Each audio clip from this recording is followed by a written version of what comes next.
Mi nombre es Fernando Niela, yo soy docente, investigador acá de la Facultad de Ciencias Forestales. Estoy en conjunto con Patricia Rocha e integramos el Laboratorio de Propagación Vegetativa y Domesticación de Recursos Fitogenéticos, el LAPROVECO. Así que vamos a estar compartiendo hoy la clase un poco que está bien en dos partes. La primera parte voy a estar dándole yo la teoría, básicamente conservación ex situ, y después un ejemplo de aplicación en un proyecto que tenemos en curso. Y después Patricia sigue específicamente con el área de cultivo de tejidos y criopreservación. Entonces, una introducción en conservación in situ, ex vitro y un ejemplo, un caso de estudio.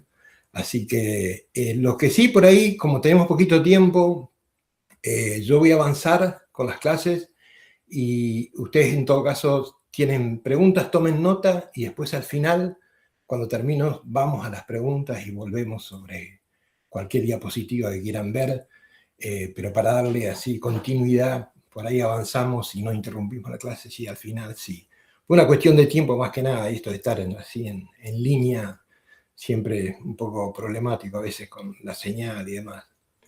Así que, bueno, voy a compartir.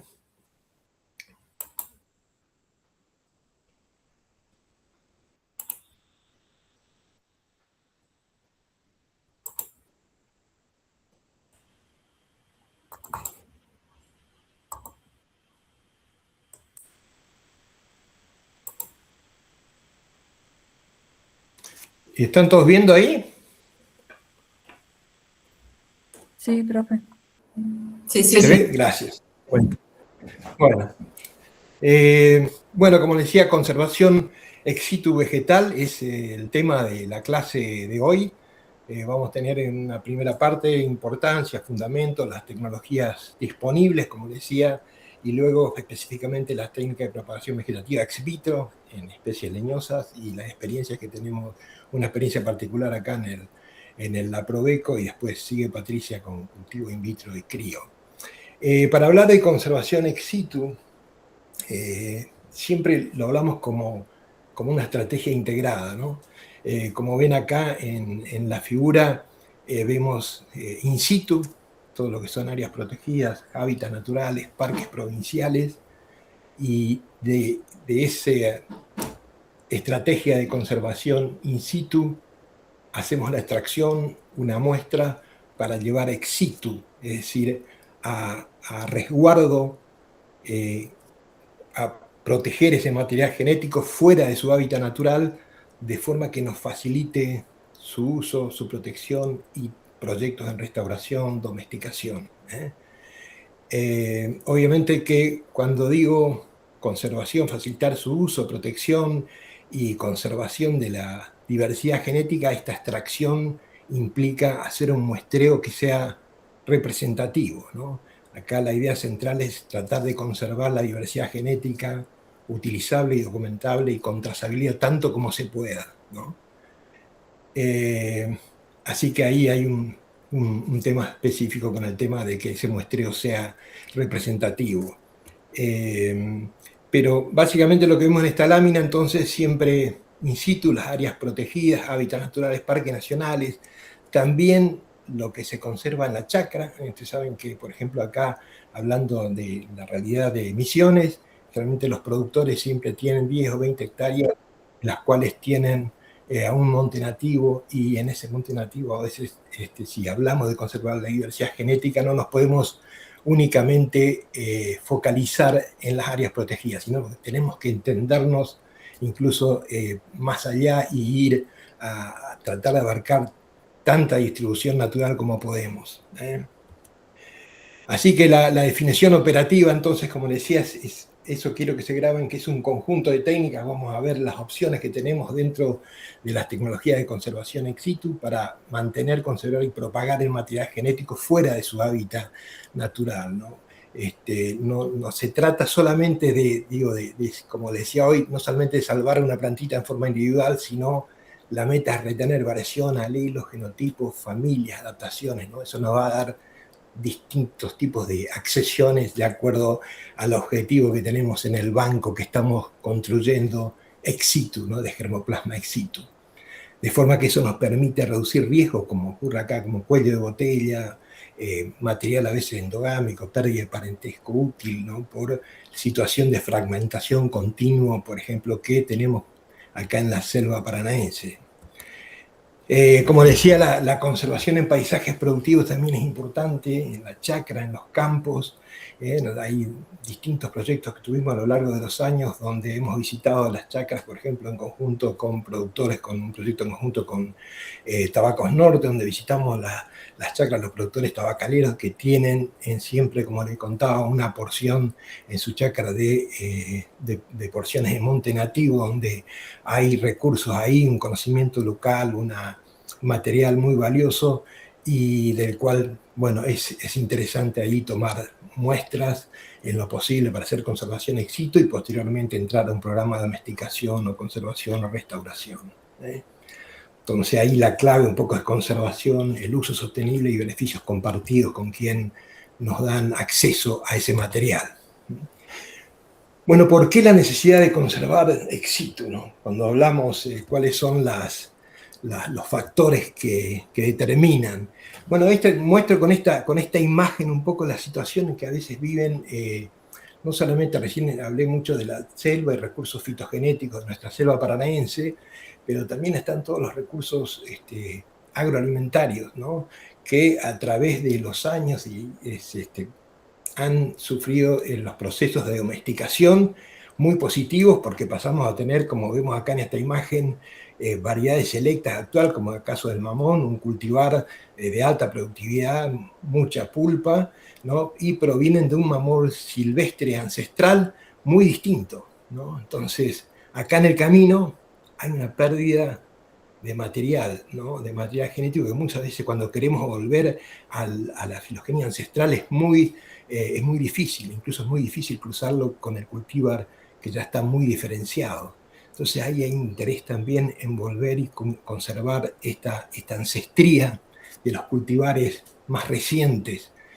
Hay programas como por ejemplo el Crop Wild Program, que es justamente eso de tratar de volver a los parentales y a los ancestrales.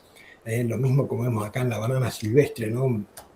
Se ve claramente ahí la banana ancestral con semillas y demás, pasa a ser la banana actual, un cultivar de alto valor, pero de nuevo ahí en el camino perdemos acá una variabilidad que no sabemos si esa frecuencia alélica que está presente acá en esta banana silvestre, en estos genotipos, tienen alelos que son de interés, sobre todo hasta en situaciones actuales, por ejemplo, de cambio climático, y son valiosos de conservarlo. Entonces, un poco de lo que le estaba diciendo recién se resume en este gráfico que está acá, ¿no? Generalmente cuando empezamos un programa de domesticación, mejoramiento genético, tenemos acá en la base,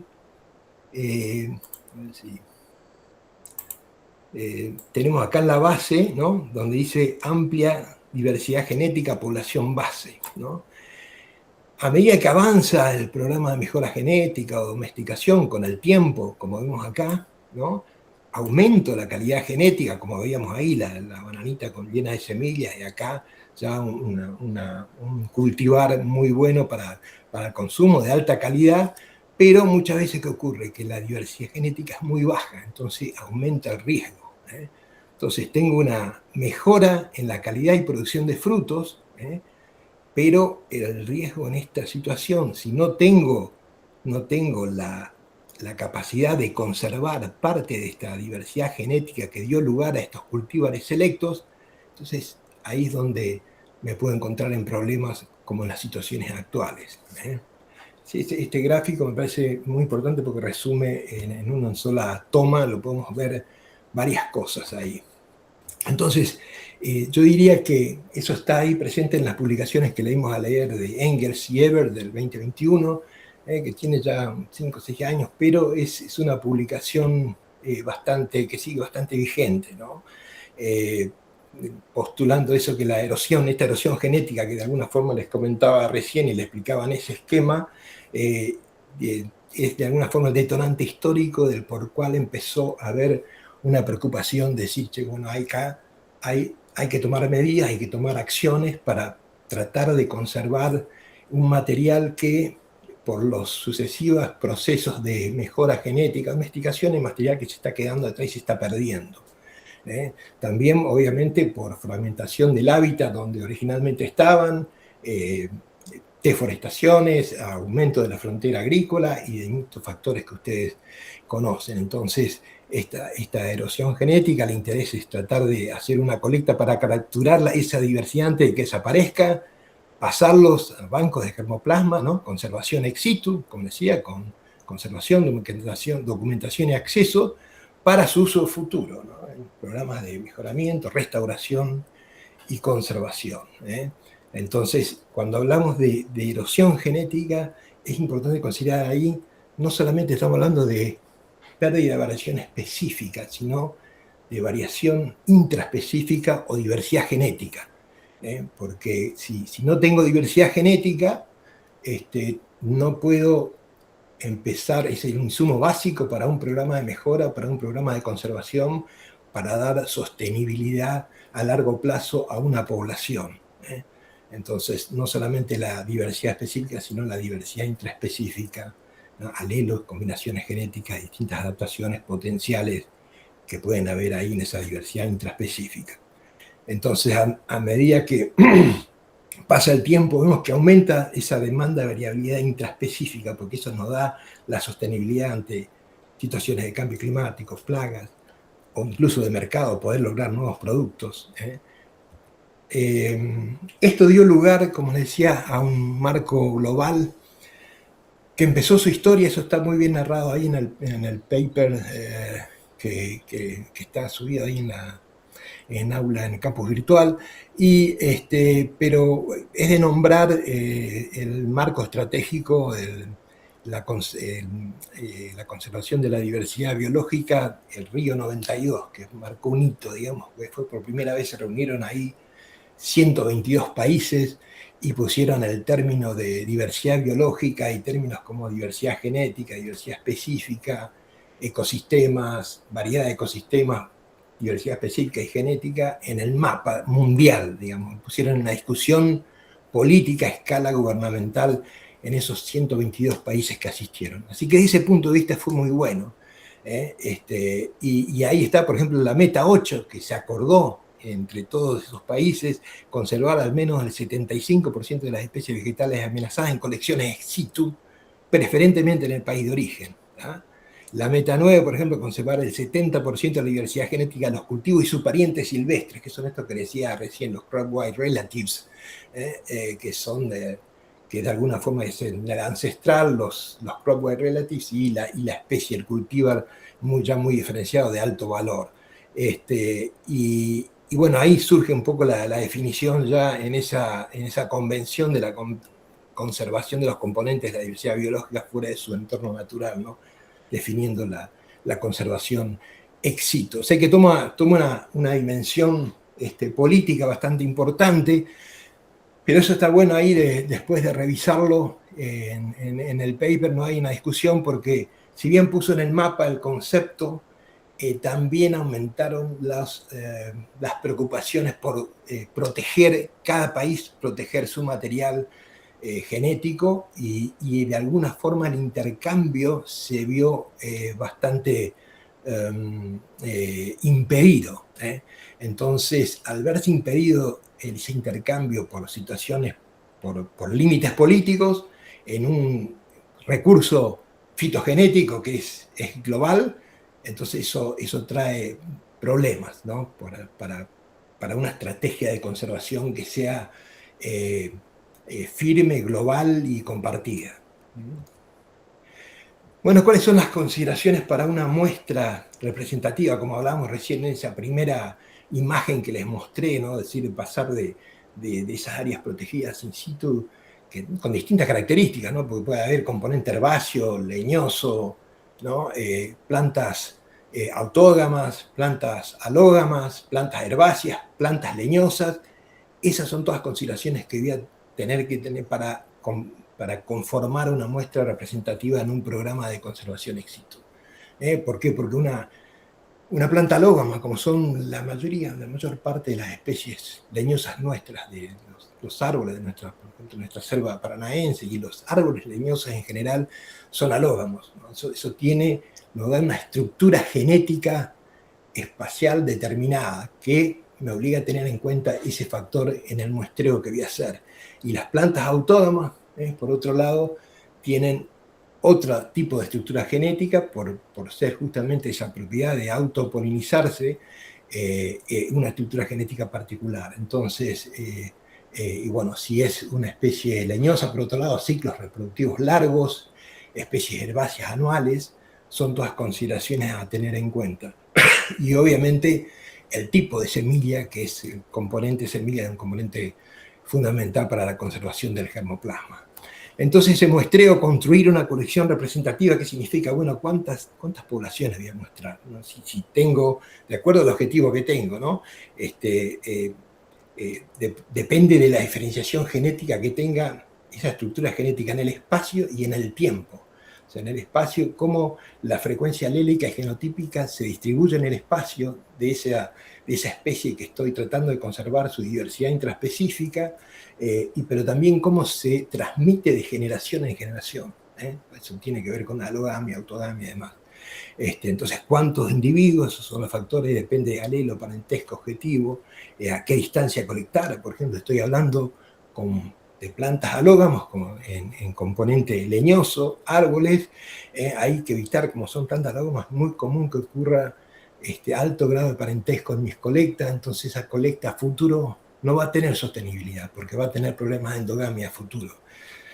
Entonces eso me va a influir en el tipo de colecta que voy a tener que hacer. La colecta en árboles, generalmente con mucha diversidad genética intrapoblacional, ¿no? Porque es alógama el comportamiento del material genético de los árboles que se están cruzando, con el número efectivo ahí de individuos que se están cruzando, eso va de alguna forma a influir que tenga que colectar individuos que tengan suficientemente distanciamiento para no colectar individuos que estén muy emparentados.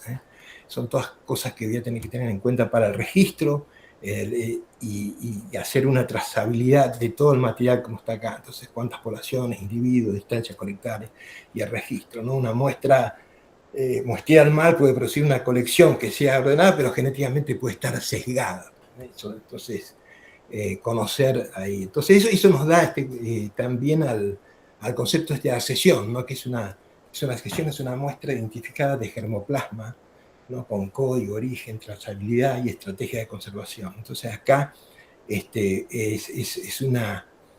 cuando hablo de accesión, bueno, esa accesión, de acuerdo al objetivo que tenga, de acuerdo al material genético con el que estoy trabajando, va a ser todos un conjunto de semillitas que pertenecen a una población o van a ser una muestra de semillas que vienen, la voy a dividir por familias. Si, por ejemplo, si estoy hablando de arbolitos, son todas las semillitas que colecto de un árbol, las voy a mantener separadas, ¿no? Por familia materna, o si es una especie clonar, son todas estaquitas que estoy colectando de un clon específico o de una procedencia de su área de distribución natural.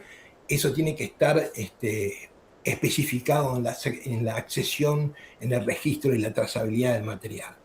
Entonces, esa accesión tiene que de alguna forma registrar qué tipo de unidad representa. ¿Para qué? Para que yo después, si voy a utilizar, por ejemplo, en un programa de mejora genética o generar un banco clonal de conservación ex situ, por ejemplo, bueno, tengo que mantener la trazabilidad, saber exactamente de dónde viene ese material y qué está representando. Si está representando una familia, o sea, son todas semillitas que se colectaron de un árbol, o está representando una mezcla de procedencia, un conjunto de árboles que representa la procedencia norte en una región, ¿no?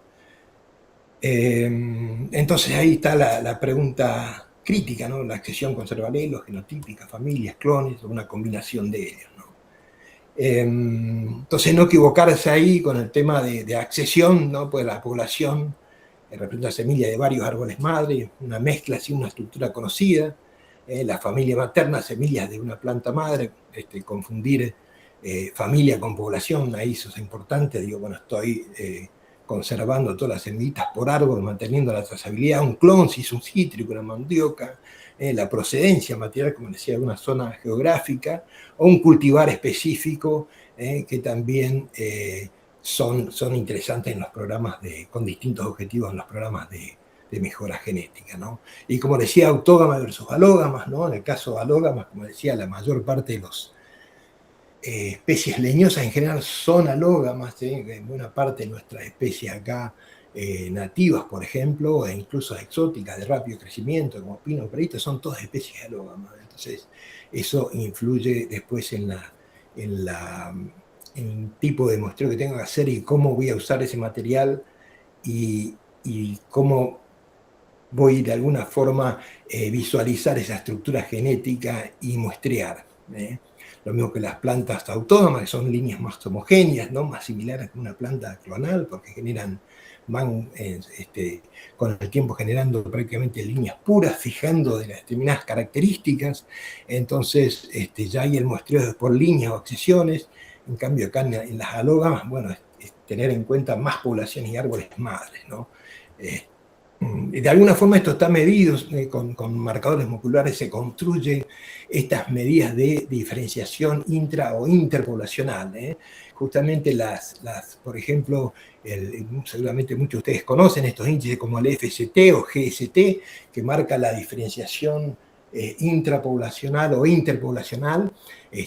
Acá nos está marcando, por ejemplo, en el caso de especies leñosas, en el caso, esta especie de casos leñosas que tienen un bajo GCT, que significa que como la especie es alógama, generalmente se da mucha diferenciación intrapoblacional, y entonces de alguna forma, como hay mucho flujo génico y por el otro lado son ciclos reproductivos largos, las poblaciones tienden a parecerse más entre sí, entonces conviene aumentar el número de individuos por población para capturar mucha variación interna, ¿verdad? Entonces, mayor número de individuos por población. En el caso de las especies, por ejemplo, autóctonas, las poblaciones tienden a ser más diferentes, entonces conviene mostrar más poblaciones y menos individuos dentro de la población porque hay más población de que ese sea un material que proviene de autogamia, o sea que ese mismo material ahí voy a estar duplicando mucho material. Entonces, para captar más diversidad, me conviene captar más poblaciones distintas. Bueno, no hay un número mágico, eso obviamente que el objetivo define cuántas poblaciones de individuos voy a colectar, pero generalmente si estoy hablando de árboles, generalmente no bajar, o incluso para que sea representativo, no bajar de 100 individuos, por lo menos, ¿no? Hay formas de hacer cálculos estimativos de acuerdo a la frecuencia alélica, y eso un poco de acuerdo también a si quiero capturar alelos raros o no, o quiero capturar los alelos más representativos de la población. Como decía, herbáceas versus leñosas, eso implica también y influye en el muestreo.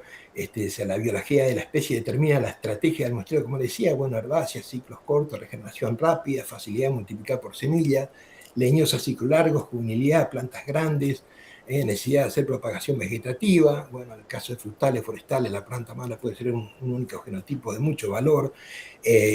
Y algo que es muy común, por ejemplo, en nuestras semillas de bosques subtropicales húmedos, ¿qué tipo de semillas tenemos? ¿Tenemos una semilla ortodoxa o una semilla recalcitrante? En general, nuestras semillas, por ejemplo, de que han evolucionado, de plantas que han evolucionado en clima húmedo subtropical, son recalcitrantes. ¿Eso qué significa? Que es muy difícil de secarlas y entonces hay más complejidad para conservarlas, versus las ortodoxas, que han evolucionado en climas más secos, entonces tienen más facilidad, soportan más la desecación y después guardar en heladera a bajas temperaturas, y de alguna forma menos complejo. Así que de alguna forma en el bosque subtropical húmedo tenemos muchas especies y sobre todo el componente arbóreo con especies de semillas recalcitrantes, ¿no?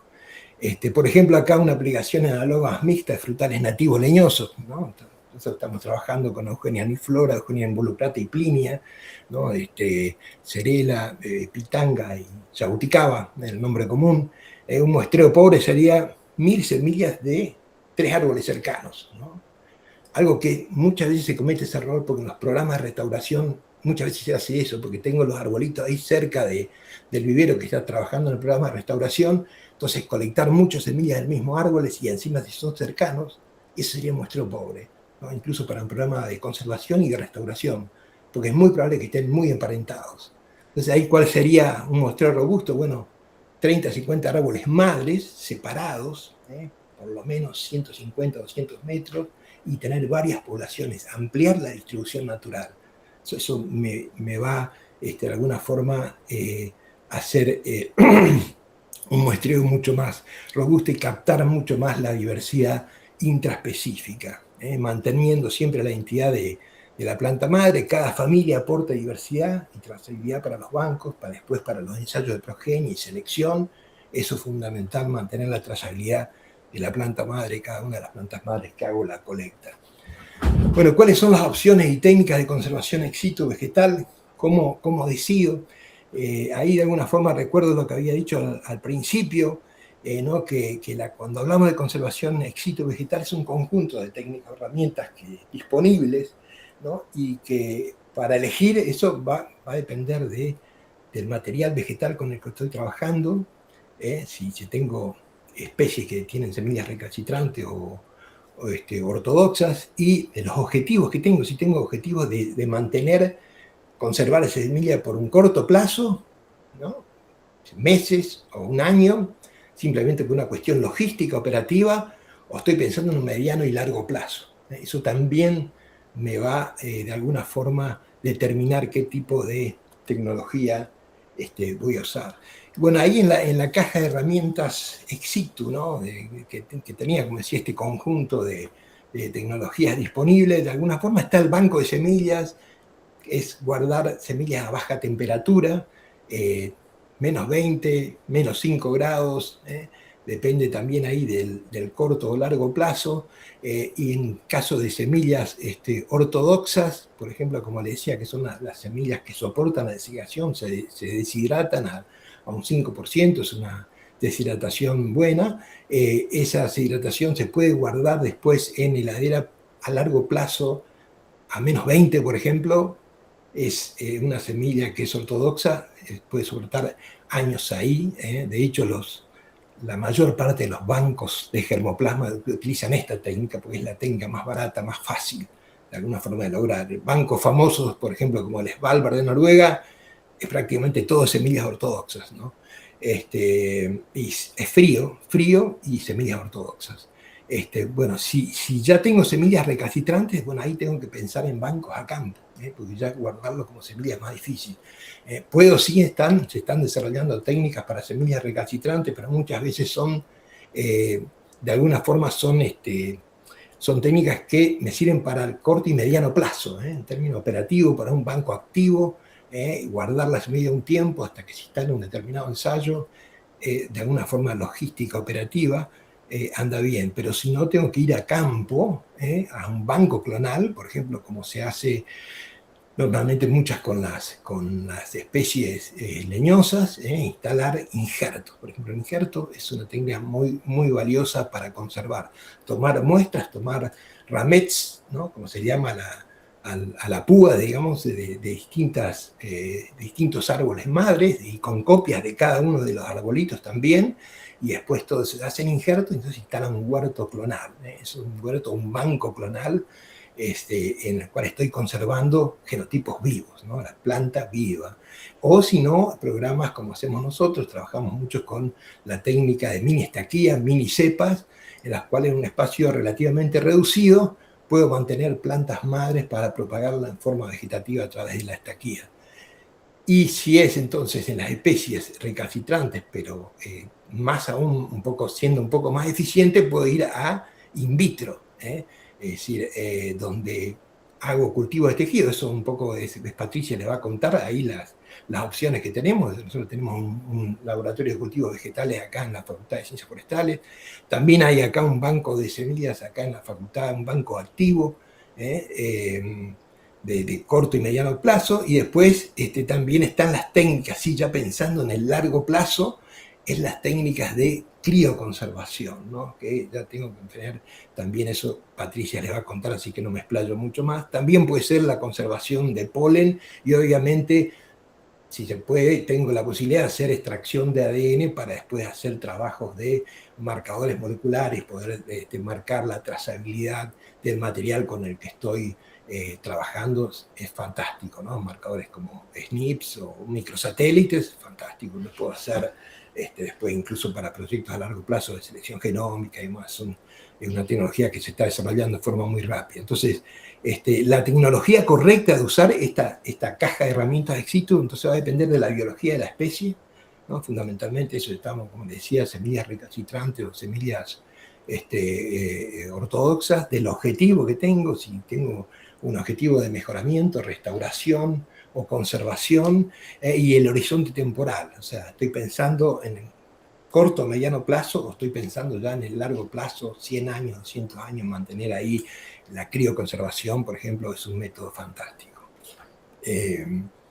Bueno, ahí un poco les contaba el tipo de semillas, la distinción crítica, ¿no?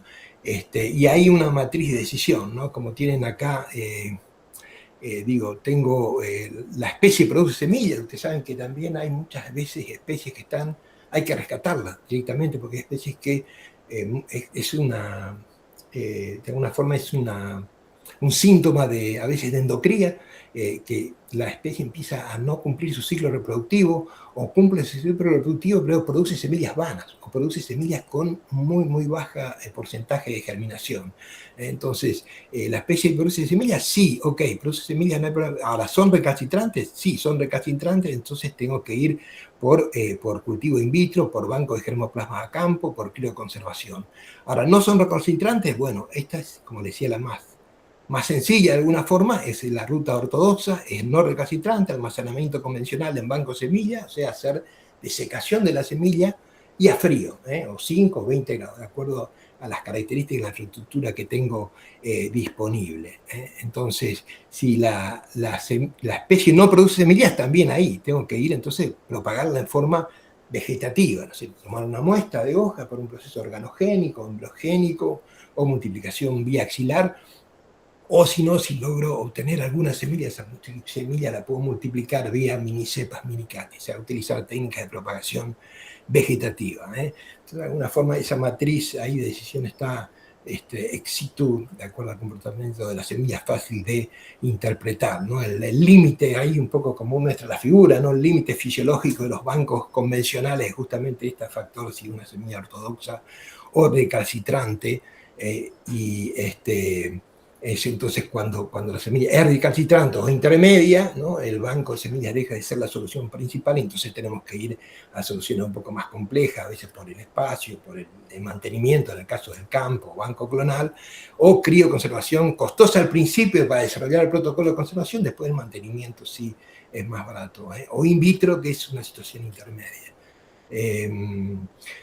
Bueno, ahí están algunos de los bancos que ustedes seguramente habrán escuchado hablar, como famosos les Svalbard, pero sí, mayormente tienen ahí semillas ortodoxas, muestras sobre todo muy focalizadas en cultivos comerciales, de distintas diversidades genéticas, distintos cultivos comerciales a nivel global. Acá en Argentina hay una red de bancos de INTA, hay 9 bancos activos de corto y mediano plazo, y un banco base que está en Castelar.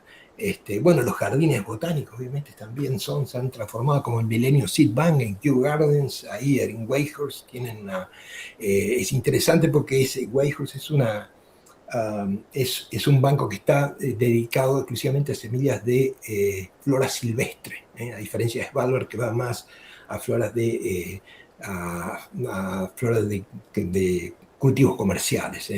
Entonces, como decía ahí, una arquitectura robusta combina eso, ¿no? Diagnósticos, bancos vivos, trazabilidad, propagación. Generalmente, como ven, hay cierta complejidad en los métodos de conservación ex situ, por eso siempre hablamos de la necesidad de actuar en forma complementaria. La matriz diagnóstico de conservación, por ejemplo, para ver rápido el requerimiento de espacio. Yo hablo de un banco de campo, ¿no? El requerimiento de espacio es muy importante, es alto. En el cultivo in vitro es menos, y en el criobanco es mínimo. Esa es la gran ventaja del criobanco. La estabilidad genética en el banco es mediana, pero en el Colecim media baja, y en el criobanco es máxima, digamos. Ahí es mantener en frío menos 196 grados en frío, ¿no? Pero tengo que tener un protocolo, haber generado un protocolo para evitar ahí ese congelamiento, y después cuando se descongela no se quiebran los tejidos. Se le va a contar Patricia. Vulnerabilidad biológica al clima, bueno, en el banco de campo, sí, en el banco de campo sigue siendo, porque está afuera, ¿no? Es un banco de campo, o sea, está sujeta a vaivenes climáticos, o sea, puede desaparecer. La colección in vitro es media, bueno, está protegido porque tenemos un laboratorio de cultivo de tejido, en el banco prácticamente nula. A la accesibilidad inmediata en el banco de campo, eso es algo muy bueno, ¿no? Porque se trabaja mucho en los programas de mejora genética, alta en la colección in vitro, y un poco más restringida en el criobanco, porque después no tengo acceso inmediato, sino que necesito un protocolo después para sacar ese material que está en crío. La frecuencia de mantenimiento es continua, eso hay mucho mantenimiento en el material a campo, ¿no? En el caso de colección in vitro tengo un poco de mantenimiento ahí también, si estoy utilizando multiplicación vexilar, organogénesis, tengo que hacer repiques y demás, el método de cultivo de tejido que estoy usando, y en el criobanco prácticamente es nula, se mantiene ahí. Son ventajas y desventajas de cada situación, ¿no? Bueno. Entonces ahí vemos en el caso de la matriz diagnóstica de propagación para in vitro y ex vitro, que es la que le voy a hablar ahora, que es muy utilizada acá en misiones, incluso en los programas de mejora genética, como un método no solamente de disponer de suficiente cantidad de material de alta calidad, sino también de conservar una muestra importante de la diversidad genética de las especies. Entonces, obviamente si veo in vitro, tengo cierta complejidad ahí en el laboratorio. En macro, invernaderos semicontroladas, camas de enraizamiento, es más fácil de adoptarla a escala. La velocidad de multiplicación, obviamente si tengo unas técnicas afinadas de bioreactores y embriogénesis, es muy buena. Bueno, acá también es de fácil adaptación y relativamente rápido con las mini cepas. Y bueno, esas son algunas de las características en general. En ex vitro tiene menor costo, alta predictibilidad operativa, si el material enraiza bien. In vitro tiene un poco más de costo, pero bueno, normalmente es bueno en el saneamiento, rescate de especies difíciles y conservación de sanidad, ¿no? Porque todos in vitro tienen que ser en condiciones de asepsia. Entonces, para avanzar rápido en las técnicas de propagación vegetativa, ¿no? El concepto clave cuando hablo de propagación vegetativa, hablo de esa capacidad de las plantas de reproducirse en forma sexual, ¿no? A partir de pequeñas porciones. Puede ser una porción de hoja, puede ser una porción de raíz, puede ser una porción de un segmento nodal, ¿no? Eso va a depender de la especie. Entonces yo, como investigador en el área de propagación genética, tengo que buscar cuál es el esplanto más adecuado para la especie con la que me toca trabajar. En general, las especies leñosas son más difíciles y necesitan un trabajo previo para propagar la forma vegetativa. Hay especies, muchas especies que se producen, ustedes saben, sobre todo las especies anuales o herbáceas en general, se reproducen mucho más fácil en forma vegetativa e incluso en forma natural, ¿no? Espontánea, como dice ahí, ocurre sin intervención humana, es frecuente en herbáceas, y en algunas leñosas, algunas pocas leñosas ocurren. En salicáceas en general, por ejemplo, es una familia de especies leñosas que se reproduce en forma vegetativa muy fácil. O si no, necesito ir, como decía, en forma inducida, generar un protocolo, ¿no? Generar un protocolo que puede ser, por ejemplo, de injertos, o si no, de multiplicación vía mini cepas, mini estaquía o estaquía. Entonces, o in vitro, ¿no? Hablando de macropropagación, yo les cuento un poco del área ex vitro. Patricia le cuenta in vitro. Hablo de fases que son fundamentales, que son, por un lado, el manejo de la planta madre, o mini cepa, o planta donante de brotes, y luego el enraizamiento de esa mini estaca. Son como las dos etapas principales. Entonces, para generar un protocolo de macropropagación, en general, tengo que empezar a investigar cómo se comporta esa planta madre, qué número de estacas utilizables me da, cuánto tiempo la puedo usar en el año, cómo la tengo que criar, si a sombra, a pleno sol, con qué tipo de fertilización, con qué tipo de sustrato, de qué forma qué tipo de juvenilidad tiene que tener el manejo de esa planta para que me dé brotes que después tengan un porcentaje alto de enraizamiento. Son todos factores que, fíjate, en general, como decía, en especies leñosas, y este gráfico está muy bueno porque nos muestra la fuente del material juvenil. ¿Por qué? ¿Por qué hace hincapié en la fuente del material juvenil? Bueno, el material juvenil, siempre que buscamos buen enraizamiento en los sistemas de propagación vegetativa ex vitro, tengo que buscar material juvenil. Eso es clave para mejorar el enraizamiento.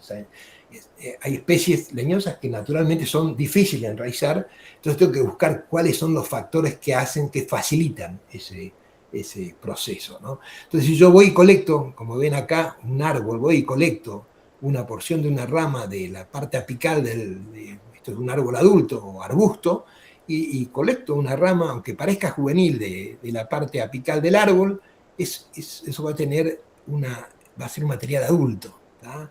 Entonces, salvo que colecte una porción, un meristema apical y vaya a embriogénesis, ese es otro tema. Si yo colecto una rama y para enraizarla, normalmente es más difícil, puede enraizar en forma, pero por ahí va a fluctuar mucho el enraizamiento. Generalmente las porciones más juveniles están cerca del cuello de la planta, en la parte basal, ¿tá? Entonces generalmente lo que se hace, por eso en eucalipto habrán visto mucho de los enraizamientos, ¿qué pasa? El rebrote es lo que se usa que proviene normalmente del área cercana al cuello de la planta. Entonces esas son características que van a ser brotación que va a ser más factible de enraizarla y va a aumentar el porcentaje de enraizamiento, ¿tá? Entonces, si trabajo con un árbol adulto, lo que normalmente se hace es tratar de generar ahí una herida, una afectación de forma que me genere un brote epicórnico lateral cercano al cuello, o directamente, como se hace muchas veces, después de fenotiparlo al árbol, si se recepa, y del recepe obtengo brotes de los cuales voy a tener más facilidad de enraizamiento. Esa es una característica de las especies leñosas en general, que está explicado acá. Es un poco, le invito a que lo revisen, es un poco lo que está explicado acá. O si no, la otra, lo que puedo hacer es ir directamente de plántulas, plántulas juveniles. Esas plántulas juveniles me van a dar brotes, y esos brotes, generalmente cuando yo las mantengo, son lo que se conoce como mini cepas, como están ahí, en este caso son mini cepas de yerba mate, bueno, están colectadas y manejadas de forma de que me dan brotes juveniles, y me va a permitir entonces generar un porcentaje de enraizamiento bueno, y de forma que sea un manejo que sea predecible para el viverista, de forma que yo pueda. Esas son cosas que antes de tener un programa de rescate o de restauración o de mejoramiento genético, transformación de material, son todos factores que ya tienen que estar determinados antes a escala de ensayo, que es lo que hacíamos nosotros en la facultad, para después transferirlo a un viverista que va a hacer miles de plantas, no se encuentre con sorpresa. Y diga, bueno, ¿cuál es la cantidad de plantas madre que necesito para producir tantas plantas? Entonces, la multiplicación clonal, ustedes saben, conserva genotipos, y es por eso el programa debe evitar que se estreche mucho la base genética y trabajar con un muestreo importante del material genético donde hice la colecta, ¿no? Bueno, ahí está un poco resumido, ¿no?, todo lo que decía recién, los factores ambientales que voy a tener que tener en cuenta en la planta madre, en las colectas que haga, y en los factores endógenos del cutting que va a producir este genotipo, y si le voy a aplicar o no hormonas, y obviamente tratando de llegar a un protocolo teniendo todos estos factores, ¿no?, que me permita hacer costo aceptable, de alguna forma costo efectivo, ¿verdad?, y que tenga un porcentaje de enraizamiento que sea predecible y por encima del 70%. Entonces, ahí los factores clave, como decía, el genotipo, factores ambientales como luz, humedad, nutrición, balance hormonal, tanto en la cría de la planta madre como después en el posterior enraizamiento de la planta. Y bueno, y los injertos, como le decía, también muy utilizados como método de conservación ex situ,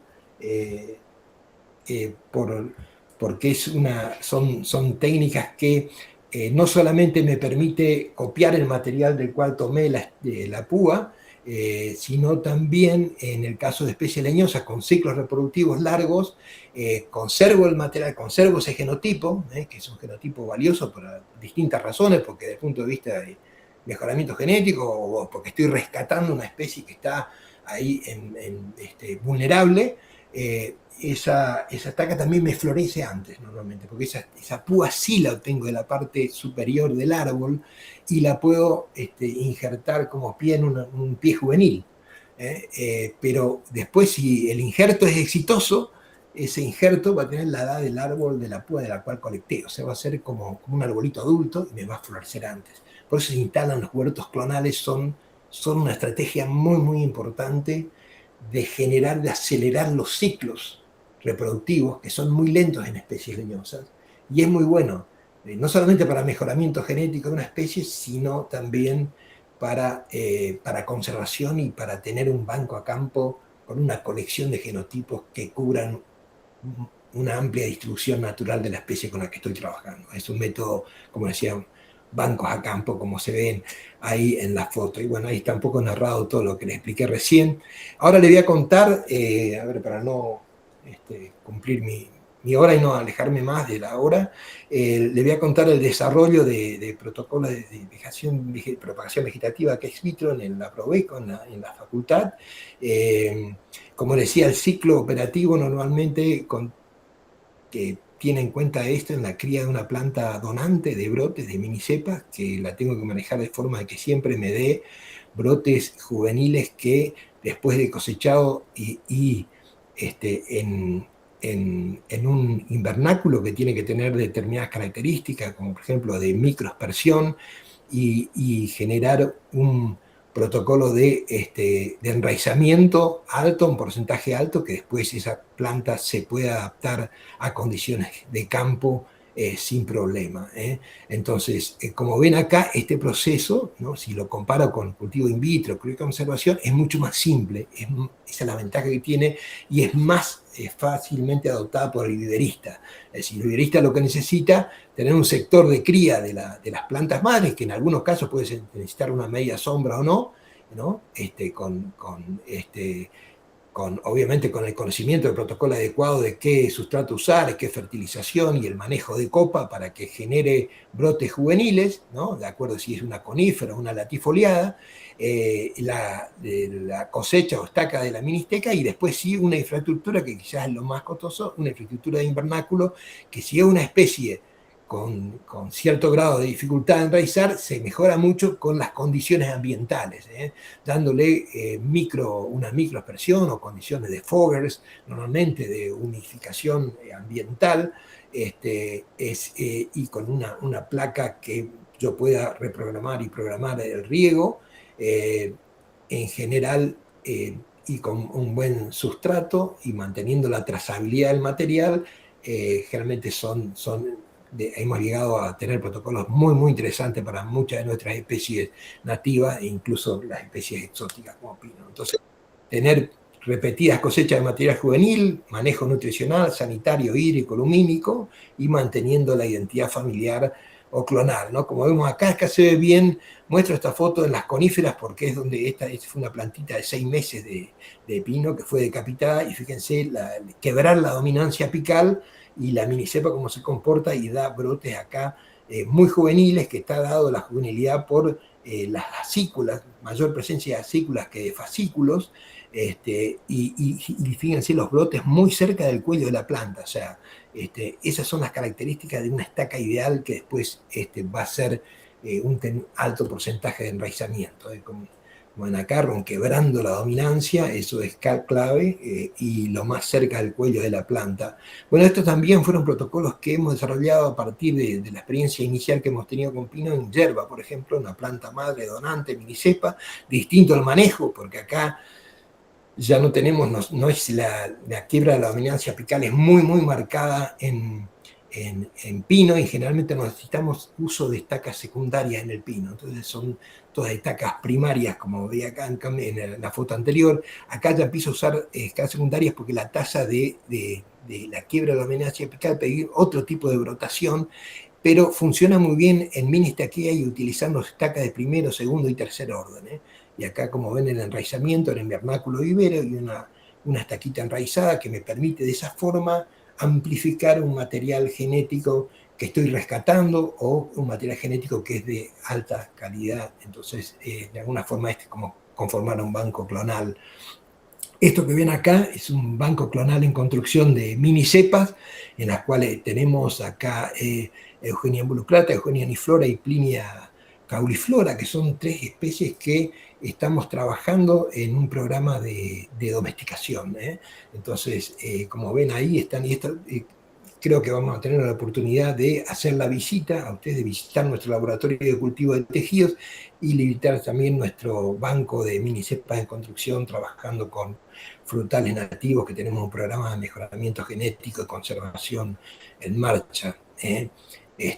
Ahí de nuevo fotos de las plantas madres, productoras de brotes juveniles, como decía, y acá en proceso de enraizamiento hemos tenido para las 3 especies realmente una tasa de brotación excelente y enraizamiento muy bueno. Como ven ahí, las raíces son excelentes, y también con otras especies forestales, como por ejemplo la cañafístola y timbó, hemos ajustado una técnica de propagación muy buena, que ustedes saben son especies que ahora cada vez ir al monte y encontrarlas es más difícil, ¿no?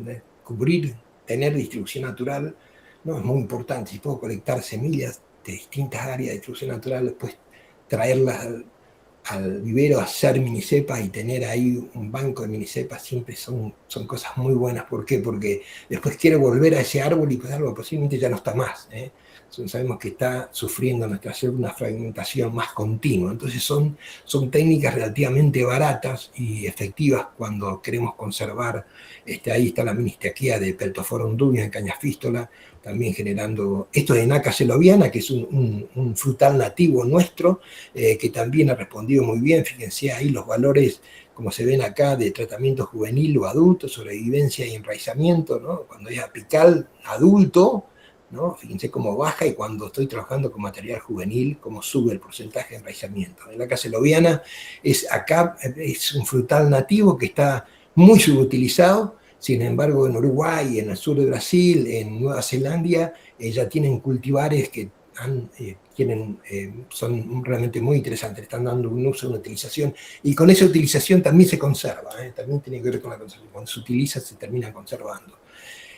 Bueno, esta es la integración de las técnicas de propagación vegetativa in vitro, ex vitro, está ahí simplificado, ¿no? La colección ex situ entra un sistema de multiplicación in vitro, ¿no? El cultivo de tejidos, como vimos ahí, o puede ser cultivo de tejidos, puede ser crío, eso les cuenta, y esto después lo transfiere a un sistema, es decir, estas plantas que logro in vitro por un sistema de embriogénesis, pasan a un sistema ex vitro, y en ese sistema ex vitro las sigo por como veíamos recién, como plantas madre donantes de brotes. Es una forma de... Entonces ahí vemos la propagación vegetativa macro, cultivo de tejidos, interactuando uno con otra, ex vitro, in vitro, de forma que trabajando con una semilla de calidad genética selecta, que proviene, por ejemplo, de polinización controlada, o puede ser una especie nativa vulnerable, escasa, endémica, excepcional, ¿no? Que ingresa a ese sistema de propagación vegetativa para aumentar la disponibilidad e interactúa con el sistema de cultivo de tejidos. O voy solo por el sistema de macro, o voy solo por el sistema de cultivo de tejidos, o interactúa. Lo que sale de cultivo de tejidos, va a un sistema de macro para aumentar aún más la disponibilidad.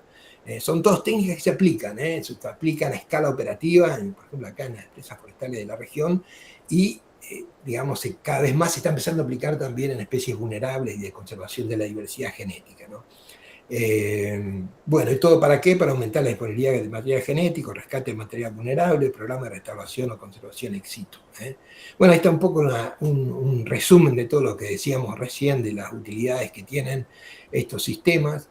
Y para contarle un poquito de nuestro programa de trabajo con los frutales nativos, me extiendo, hay 5 minutos más, y como ven acá, este es un programa que surgió un poco de la necesidad, se llama domesticación participativa de frutales nativos, porque surgió de la comunidad. O sea, la comunidad ya consumía, hacía dulces, vinagres, entonces utilizaban yauticaba, utilizaban cerela, digamos, estas especies con las que estamos trabajando. La pitanga fue un poco un pedido de la propia comunidad. Esta son una comunidad que está en Paraje Gentil, cerca de San Pedro, y otra comunidad que está en Salto Encantado, y son pequeños emprendimientos que ya hacen dulces y vinagre a partir de los frutales nativos, incluso producen bioinsumos de la organización Somos Red, y con ellos lo que hicimos entonces conformamos un grupo de trabajo, o sea, la universidad, los productores y el INTA, nos asociamos con el INTA también. ¿Para qué? Para instalar ensayos a campo.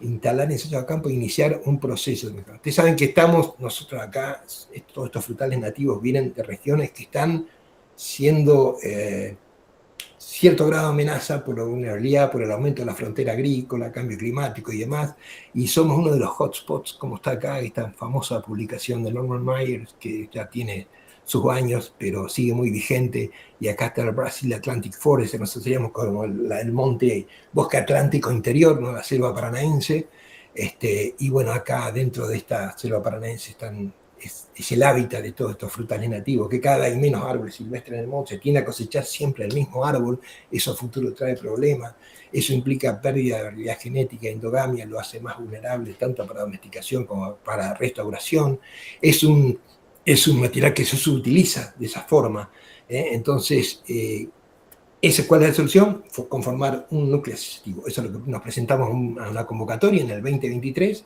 un PTIS que estaba bajo el paraguas, creo que del Ministerio de Ciencia y Tecnología en ese momento, y en conjunto con la Asociación de Mujeres Diseñadoras, Vivieron a Crecer, comunidades del área, nosotros, la facultad y INTA Monte Carlo hicimos un núcleo asociativo para justamente identificar y seleccionar una amplia distribución natural de todo tanto como podíamos, de la zona norte, zona centro y zona sur, y de ese material posteriormente lo trajimos en el laboratorio, y cada cosecha fue mantenida la trazabilidad de cada árbol madre, por supuesto, y ahí ven un mapita de todas las colectas que fueron hechas en forma participativa con todos los integrantes del proyecto.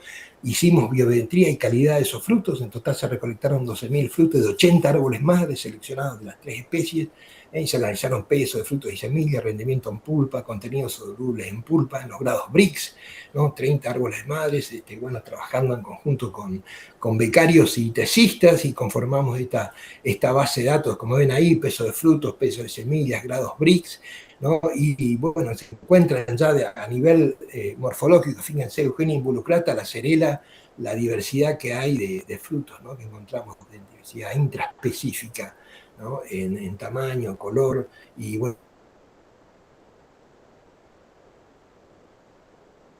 eso es muy interesante, eso lo queremos de alguna forma para después llevar a campo y así también domesticarla, pero también conservar esa diversidad, utilizando y haciendo disponibles son ensayos que están instalados cercanos a los lugares donde usan los propios productores. Entonces a ellos les sirve como uso y a nosotros, desde el punto de vista académico, nos sirve para avanzar en un programa de mejora y estudiar esta diversidad genética fantástica que tienen estos frutales. Por ejemplo, acá vemos la pitanga, también la diversa morfología que se puede ver a simple vista, lo mismo con Plimia y la yabuticaba, y en general acá vemos un poco todo el programa completo de la población base que construimos, la cosecha de frutos, de estudio de la biometría, la producción de plantines para ensayos, instalados los ensayos en 3 sitios en INTA, ¿no? Tenemos casi un poco más de media hectárea, un cuarto de hectárea en paraje gentil y otra en reverdecer. Tenemos repeticiones en 3 sitios con parcelas de una sola planta, donde están todos los genotipos, donde se mantiene la trazabilidad, y acá en el banco miniclonal tenemos ese mismo material que está en campo, lo tenemos acá en el banco miniclonal. Y también estamos estudiando un protocolo de cultivo in vitro, una estudiante doctoral que está haciendo un protocolo, está bastante avanzado en un protocolo de embriogénesis somática, para pasar después a crioconservación a largo plazo, y también usarlo no solo en conservación, sino también en mejora genética y esto de generación de cultivares para su utilización.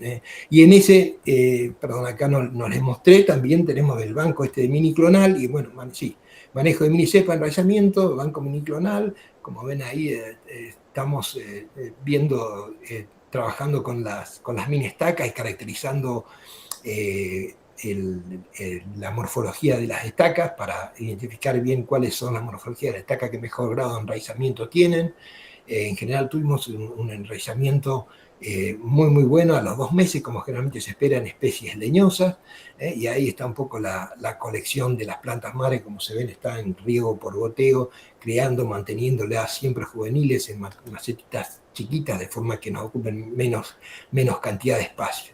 Y bueno, estos son los ensayos a campo que fueron tratados mucho como se hacen con la hierba. Ustedes saben que son más bien que vienen de zonas de sombra o semisombra, ¿no? En zonas de transición, muchas vienen como la reuticaba más del monte más cerrado, pero otras pitangas sí ya está un poco más naturalizada en zonas más abiertas y demás, y la cerela ahí en una zona intermedia, pero bueno, cuidados al pleno sol, así que las protegimos primero con poncho. Ahí vemos acá el ensayo instalado en INTA Monte Carlo. Este es en el sitio de Reverdecer y después más el sitio de Paraje Gentil. Ahí fue la instalación del ensayo, la biofábrica Reverdecer, que fue hecha así en forma participativa. Participaron estudiantes ahí en la forma con la familia de agricultores, así que eso está en marcha y lo estamos cuidando mucho ahí todo el equipo. Bueno, a ver, vuelvo acá, hago parar de compartir y le dejo a ver.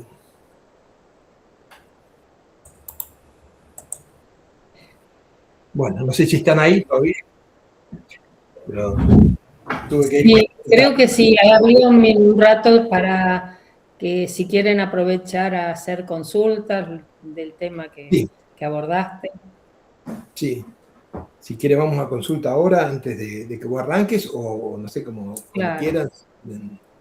Yo diría por ahí sí, si tienen alguna consulta, lo charlamos ahora, eso sería lo ideal.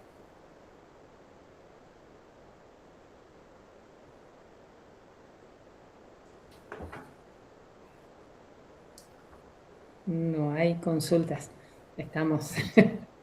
Se entendió, bueno, igualmente tienen las guías, no sé si tuvieron oportunidad de leer las guías previamente y bueno, estamos. Se entendió, ¿no? Hay una guía de estudios ahí que fue subida, hay un paper ahí muy interesante, el 2021, que hace un poco esta revisión de por qué se originan cómo se origina esta inquietud de la conservación ex situ, cuáles fueron los factores ahí que impulsaron eso.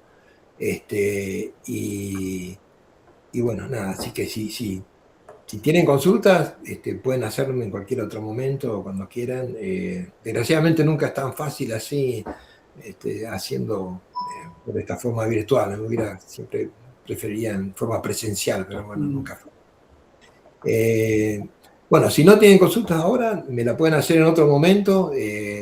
Mañana de todas formas nos juntamos de nuevo, vamos a charlar justamente de este tema. Ahora Patricia les cuenta cómo va a ser la actividad de mañana, pero les dejo a Patricia ahora que avance, si querés Patricia avanzar con... Dale. Bueno, entonces voy a compartir pantalla, me aguantan un segundito, a ver si... Ok. Bien, a ver. Voy a venir a... Ok. Aquí. Ok, ahora apareció. Ok. Voy a compartir.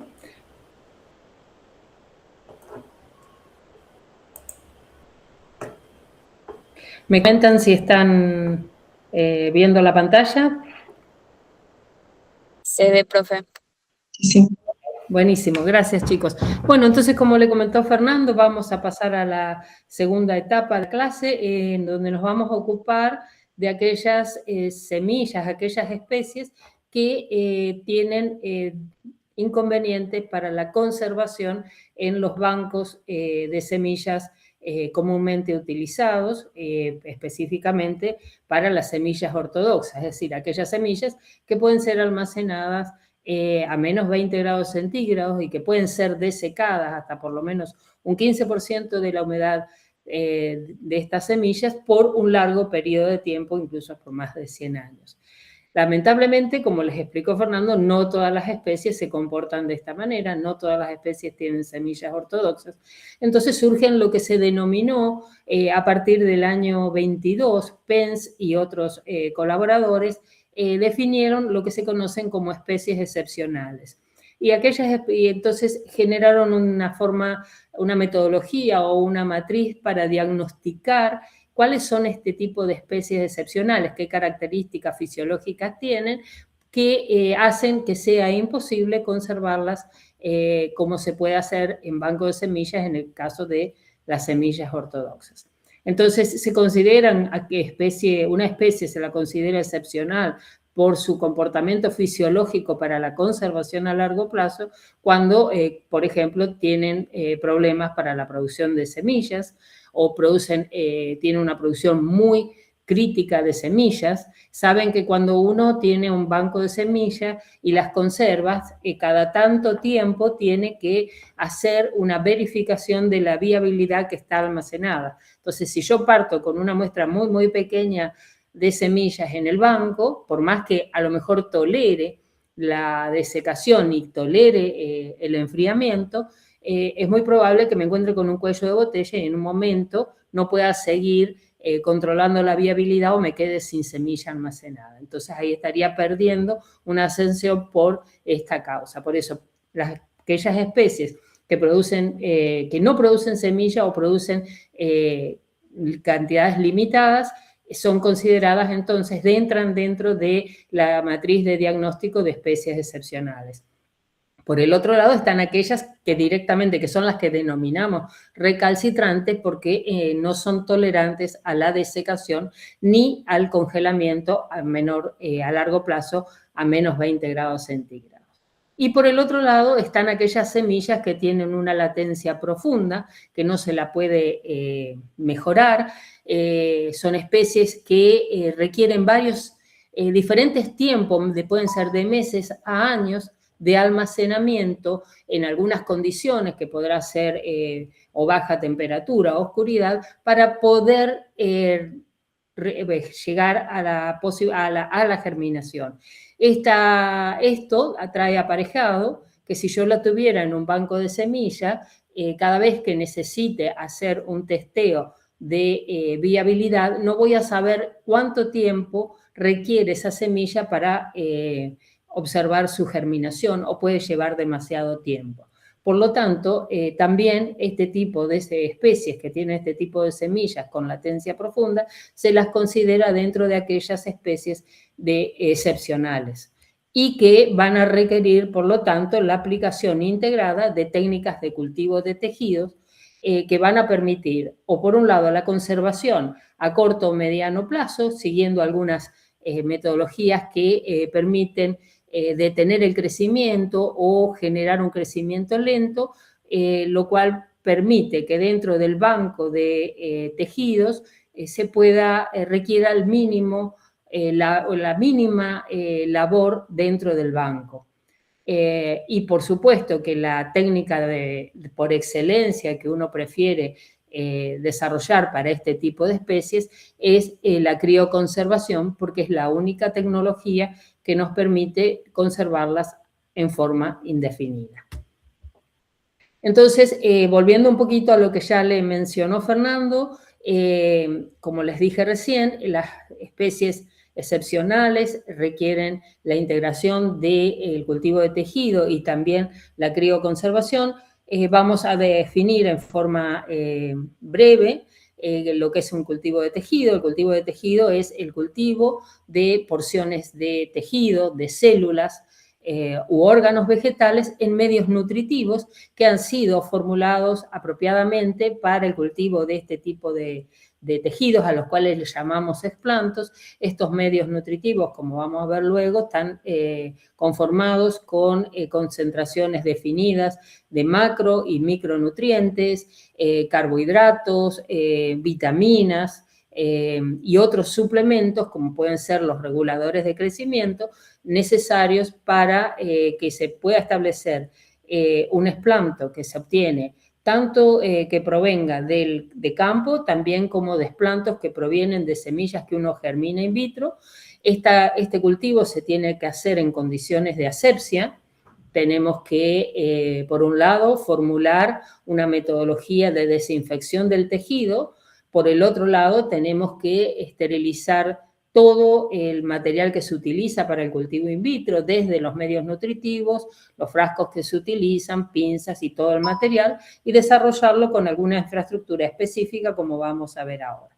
Entonces, el fundamento del cultivo de tejido es la totipotencia celular. Como ustedes saben, las células vegetales tienen la capacidad de regenerarse. Las células meristemáticas se mantienen a lo largo de todo el ciclo de vida de la planta con esa capacidad de regenerar y multiplicar nuevas células que por la información genética que poseen pueden desarrollarse según el ambiente en el cual se encuentran, pueden formar diferentes tipos de órganos. Y eso es lo que nosotros aprovechamos y hacemos en el cultivo de tejido, es decir, utilizar esa totipotencia celular para generar los órganos que queremos generar de acuerdo a la técnica y de acuerdo a las necesidades.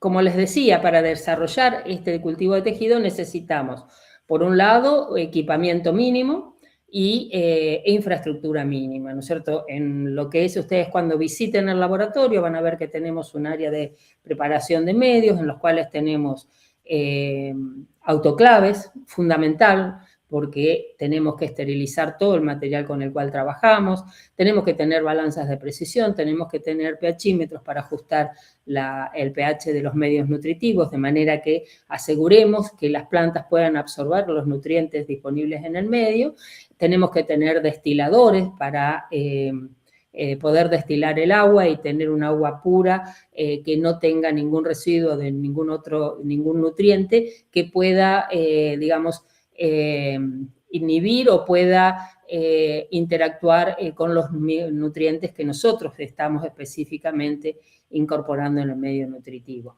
Otro equipamiento muy, muy importante es la cámara de flujo laminar, es el área donde se hace el cultivo, eso también lo van a ver en la visita, es una cámara de flujo laminar, probablemente muchos conozcan, algunos no, es un área en la cual se toma el equipo, toma el aire de la sala de cultivo, lo pasa por medio de filtros HEPA que purifican ese aire y lo devuelve como un flujo de aire que es horizontal e impide el ingreso de aire contaminado en el área de trabajo que, como podemos ver aquí en la cámara de flujo.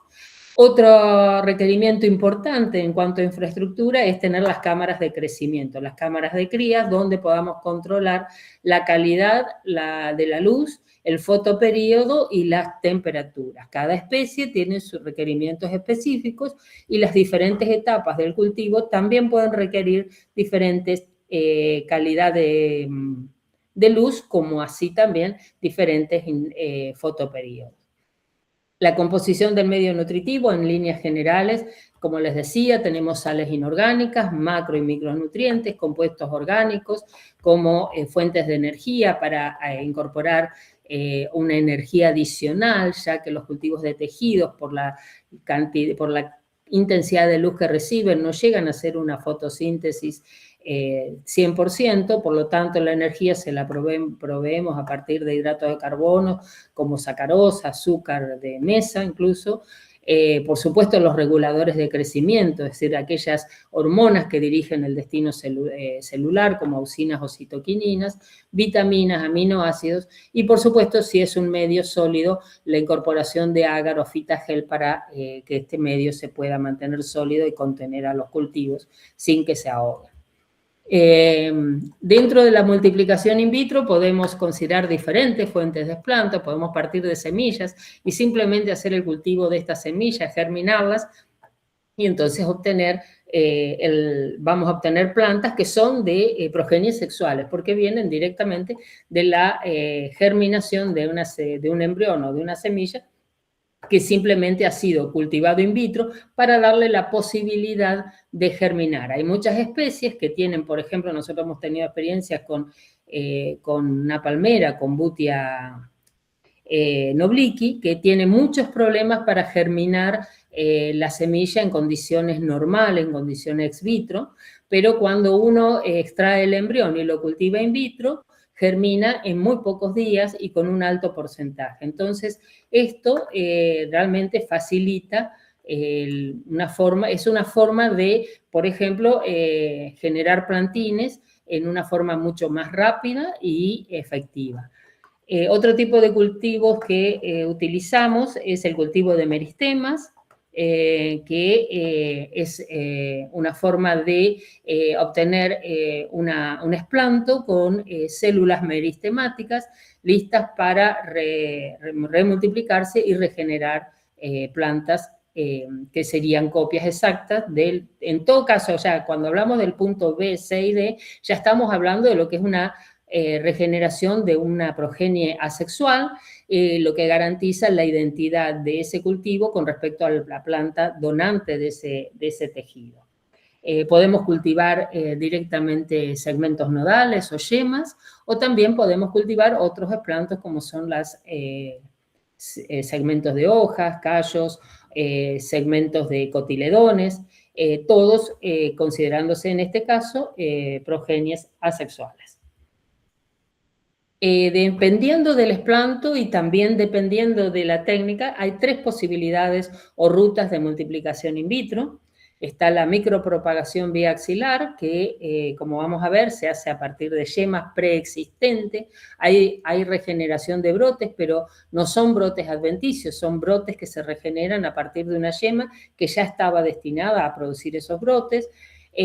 Tenemos la técnica de organogénesis, donde se crean brotes de novo, es decir, se crean brotes adventicios, porque pueden generarse brotes ya sea a partir de un segmento de hoja, de cotiledones, lugares donde no estaba ese tejido destinado a producir esos brotes, y por la manipulación que uno puede hacer en el ambiente de cultivo, logramos que se formen brotes. Estos brotes van a formar, posteriormente van a tener que formar raíces para poder ser aclimatizados y transferidos a campo. Otra de las rutas de multiplicación es la embriogénesis somática, que es directamente a partir, como también puede ser de segmentos de hojas, cotiledones o embriones inmaduros o maduros, regenerar masas embriogénicas que van a producir embriones similares al embrión cigótico, pero va a ser somático, y este embrión contiene entonces el ápice del brote y el ápice radicular, por lo tanto va a regenerar una planta, y es una de las tecnologías de más importancia justamente para poder pasar a la crioconservación, a pesar de que con las últimas tecnologías de, como vamos a ver luego, de producción de semillas sintéticas, se ha podido crioconservar incluso yemas en condiciones de crioconservación, temperaturas menos de 196 grados, como se hace con la crioconservación en nitrógeno líquido. Entonces, cuando hablamos de multiplicación vía axilar o nodal, es, como les digo, cultivo de segmentos nodales que contienen una yema, y que van a hacer, lo que se va a hacer es por la inclusión de hormonas o reguladores de crecimiento como una citoquinina, inducir a la multiplicación de yemas o de brotes a partir de esa yema, que posteriormente enraizamos y formamos plantas.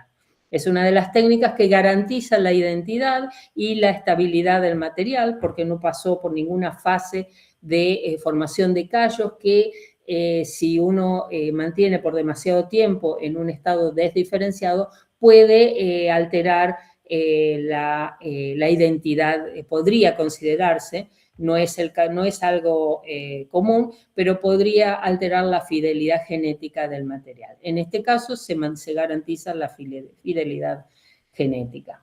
Este es un ejemplo, como les contaba Fernando, del desarrollo de un protocolo de multiplicación vía axilar en Aca celoviana, el cual se desarrollaron todas las etapas, desde la multiplicación hasta la climatización y la instalación a campo de este material, con muy buenos resultados de supervivencia, tanto in vitro como ex vitro. Como les decía, la otra técnica, la otra ruta de multiplicación in vitro es la organogénesis somática. Este es un ejemplo, por ejemplo, partiendo de segmentos de hojas, uno puede inducir a la formación de callos se cultivan las hojas en medios nutritivos, también específicos, con concentraciones, probablemente en concentraciones elevadas y o iguales de auxinas y citoquininas, o se utilizan algunas auxinas que son muy potentes, como es el 2,4-D, para inducir a la formación de callos, y a partir de estos callos, posteriormente, es decir, lo que hacemos es desdiferenciar el tejido y luego diferenciarlo en brotes que posteriormente van a ser enraizados y aclimatizados. Aquí el proceso, el paso por callos puede significar, y hay que, cuando uno tiene un protocolo ajustado y ya lo quiere hacer, digamos, ya sea porque va a ir para ser utilizado para la conservación o en forma operativa, hay que garantizar que la fidelidad del tejido se mantenga, ¿no es cierto? La fidelidad genética. También en el caso de Cerela, de Eugenia involucrata, hemos desarrollado la organogénesis somática, llevando incluso a la etapa de aclimatización de este material, también con buenos resultados. La tercera ruta es la que les decía, la embriogénesis somática. Acá también podemos partir del segmento de hojas o de cualquier otro tipo de esplanto. También lo que logramos es desdiferenciar el tejido, formar callos, a los cuales luego los sometemos a diferentes etapas. Ya la embriogénesis somática requiere más etapas de cultivos, la inducción, la formación de la proliferación de callos, la diferenciación de estos callos en embriones. Luego requerimos madurar los embriones y posteriormente la germinación, para finalmente lograr una plántula que pueda ser transferida a condiciones de ex vitro. Generalmente las plántulas que se obtienen por este proceso se las denominan emblings en inglés. Tienen sí un recaudo que hay que tomar, es como les decía, la fidelidad genética, pero es una tecnología que si uno cuenta con el protocolo es única en todo el beneficio que aporta para la conservación ex situ. Y ahora vamos a ver por qué. Como ven, los embriones que se van a formar van a tener los mismos estadios de desarrollo que un embrión cigótico, ¿no es cierto? Van a pasar por la estadio globular, corazón, torpedo, hasta llegar al estado cotiledonar. Uno lo puede observar y lo va a ver en el cultivo in vitro con este mismo desarrollo que uno observa en un embrión cigótico. La tasa de multiplicación es altísima, se puede automatizar estos procesos, pero lógicamente lograr estos protocolos lleva tiempo, implica tecnología y implica costo, ¿no? Pero los beneficios son altos. Esto es una síntesis visual, esto es el caso de también un ejemplo muy típico porque, digamos, ha llegado a fases operativas. Acá en Misiones, bueno, hay empresas que tienen estas tecnologías, es en el caso de Pino, ¿no? Que se parte de un embrión inmaduro al cual se le induce a la extrusión de embriones. Aquí vemos una masa embriogénica, de la cual empiezan a surgir luego, por los diferentes pasos, la formación de los embriones somáticos. Son muy similares a un embrión cigótico. En la formación y maduración de los embriones siempre también hay como un cuello de botella porque suelen ser asincrónicos, ¿no? Y eso es una dificultad cuando uno lo piensa desde el punto de vista operativo. Finalmente se logran estos embriones cigóticos que luego son transferidos a condiciones de vivero y probablemente pueden pasar por una etapa de macropropagación como la que les contaba Fernando.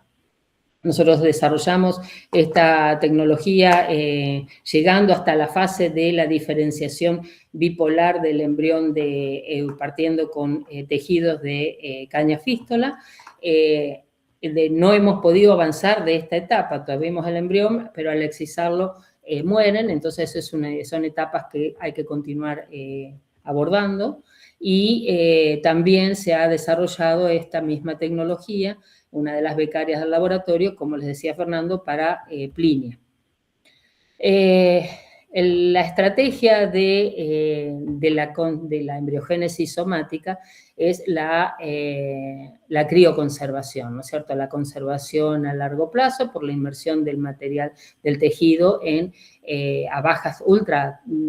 a temperaturas ultra bajas, menos 196 grados centígrados en nitrógeno líquido. De esta manera logramos que se pause el crecimiento celular, se detiene los procesos fisiológicos, se mantiene la juvenilidad intacta de estos tejidos que uno almacena in vitro y los crioconserva, y garantiza entonces una fuente inagotable de multiplicación masiva. Entonces, las ventajas del cultivo de tejido es, ¿no es cierto?, una multiplicación rápida, uniformidad, producción que uno puede hacer todo el año, no está dependiendo del ambiente externo, sino que uno manipula el ambiente en laboratorio.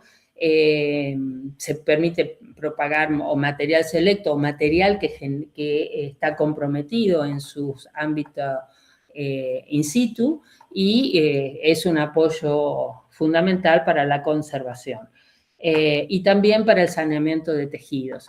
Los desafíos siempre son en el establecimiento in vitro la contaminación. Hay especies las cuales es muy difícil de contaminar el tejido.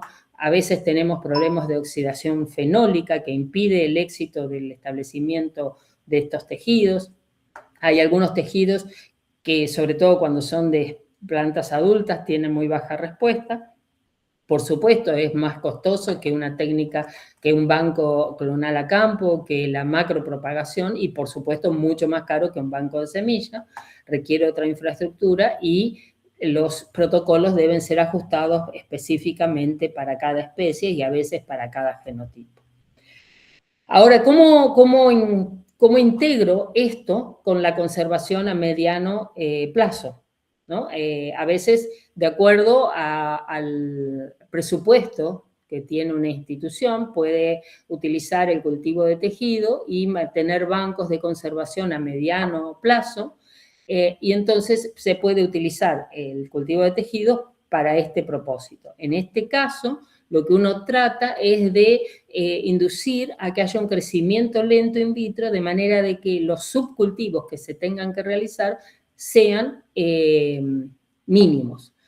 Entonces, lo que vamos a considerar es la fisiología del esplanto, qué agentes osmóticos podemos incorporar como inhibidores, la temperatura, se controla la temperatura, se alteran los medios nutritivos, por ahí se bajan o se aumentan las concentraciones de los macro micronutrientes, puede que se elimine la aplicación de reguladores de crecimiento, se reduce la disponibilidad de oxígeno, y ahora surgió una herramienta muy importante que es la encapsulación de los tejidos en alginato de sodio, creando lo que se conoce como la semilla sintética.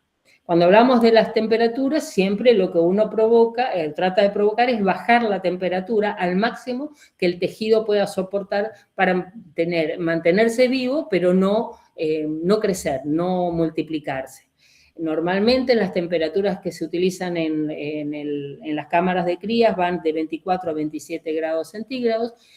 Hay publicaciones en las cuales estas temperaturas han podido ser bajadas a 15 grados y entonces detener el crecimiento de los cultivos in vitro, entonces como herramienta para crecimiento lento.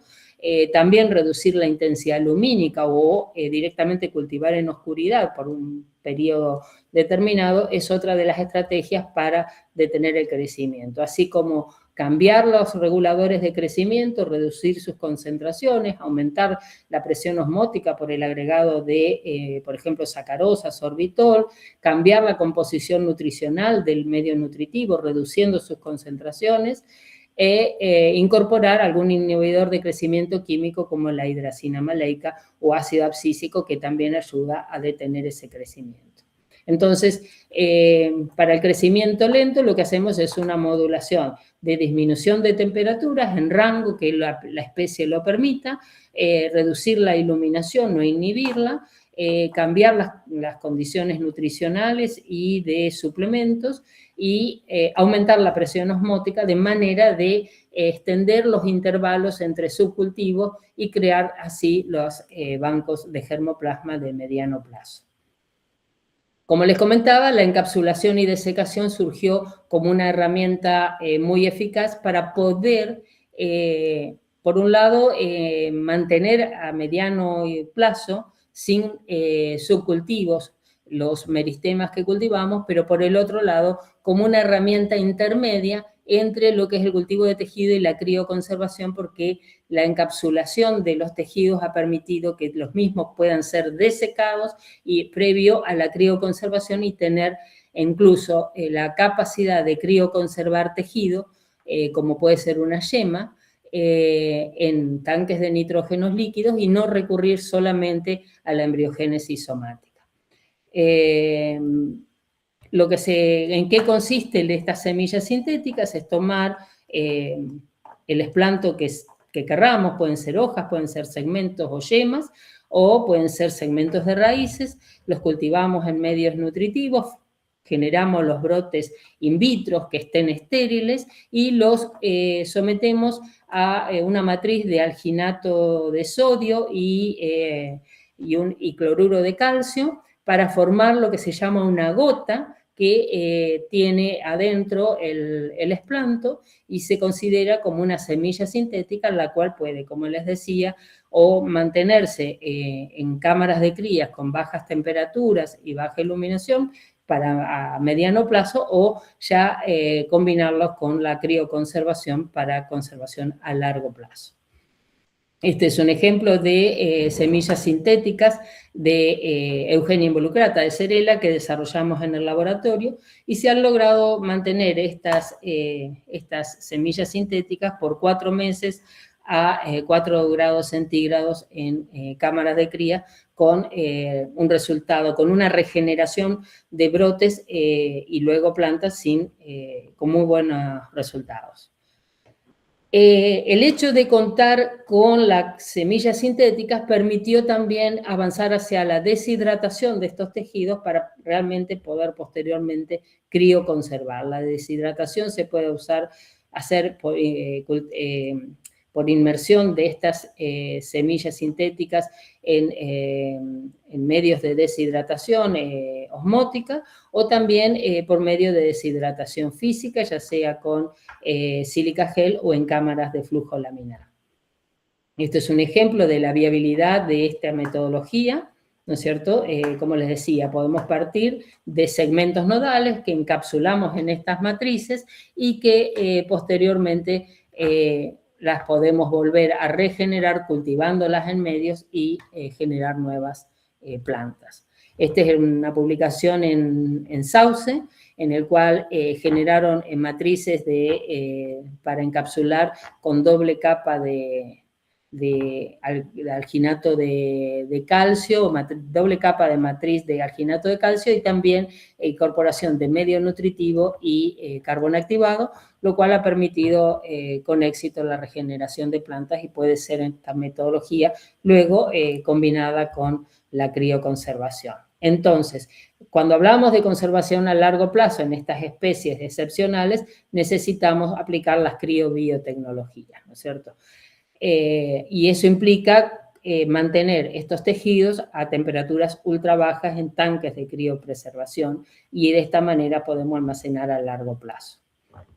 Es un método realmente que si uno tiene el protocolo es robusto, permite mantener la diversidad genética en espacios muy pequeños, porque son esplantos pequeños que lo mantenemos en estos tanques, también pueden ser masas embriogénicas, lo cual nos permitiría, por ejemplo, si tuviéramos todos los protocolos, mantener la diversidad genética de las especies de emisiones en unas salas de muy poca superficie, conservar toda la diversidad específica y diversidad genética de las especies, por ejemplo, forestales de emisiones.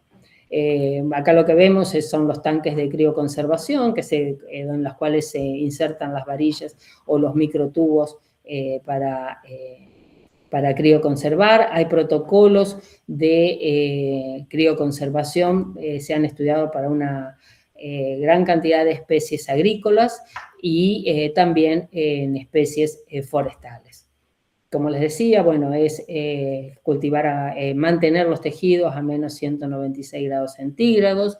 De esta manera detenemos directamente la división celular y cualquier proceso metabólico, entonces se pueden conservar en forma indefinida. Por supuesto, esto implica que los tejidos deben ser crioprotegidos para que no colapsen porque se formen cristales en el citoplasma y la célula se plasmolice. Para eso entonces tenemos que seguir ciertas etapas, implica el precultivo en medios de acondicionamiento, necesitamos la encapsulación en biomatrices, como les comentaba recién, la vitrificación, que es pasar el estado, el agua que presente en el tejido celular a un estado no cristalino para evitar de esta manera que se rompan las membranas y se plasmolice. Hacer inmersiones ultra rápidas para evitar shock térmicos y posteriormente cuando uno quiere extraer y regenerar el tejido también tienen que pasar por un proceso de descongelado bastante rápido. Hay aquí algunos ejemplos de evidencias de éxito de supervivencia celular después de la conservación. En jengibre vemos en la foto de la derecha y en manzano en la foto de la izquierda en jengibre y en la derecha de manzano. La colección de criobancos casi todas están más relacionadas a especies agrícolas como papa, ajo, banana y manzana, y en algunos países, no en todos los países contamos con esos bancos, ¿no? Que han tenido éxito de poder conservar, regenerar plantas y sí lo que hay es avanzando constantemente en el desarrollo de protocolos para llegar a crear esos bancos en especies excepcionales específicamente. La conservación biotecnológica implica entonces considerar métodos para crecimiento lento, para corto y mediano plazo, la semilla sintética como un puente, como les decía, entre el cultivo y crecimiento lento, es decir, para mediano y largo plazo, pero también que pueda ser utilizado para incrementar la posibilidad de diferentes tipos de plantas, incluirlo dentro de los procesos de crioconservación. Por ejemplo, generar semilla sintética a partir de yemas de algunas especies adultas permitiría luego conservar y posteriormente injertar y hacer clones específicos de material genético de interés para la conservación. Y bueno, en forma muy, muy rápida, les presenté un poco de todo, desde lo que es el cultivo de tejido y la crioconservación. Considero que probablemente deben estar a esta altura de la tarde y de la temática. A ver dónde vuelvo. Bueno, deben estar abrumados, pero si hay alguna consulta o de todas maneras, como les decía Fernando, mañana tenemos 2 horas de clase donde vamos a estar haciendo discusión. Es importante si pueden leer los trabajos que les compartimos la semana pasada para poder discutir y trabajar con esos temas y profundizar algunas dudas que tengan de estas clases, ¿no? Que pueden ser que fueron un poco abrumadoras con tantos temas nuevos. Así que, y si tienen alguna consulta ahora, a disposición. Tenemos todavía unos 15 minutos, pero podemos extender un rato más, pero disponibles para charlar.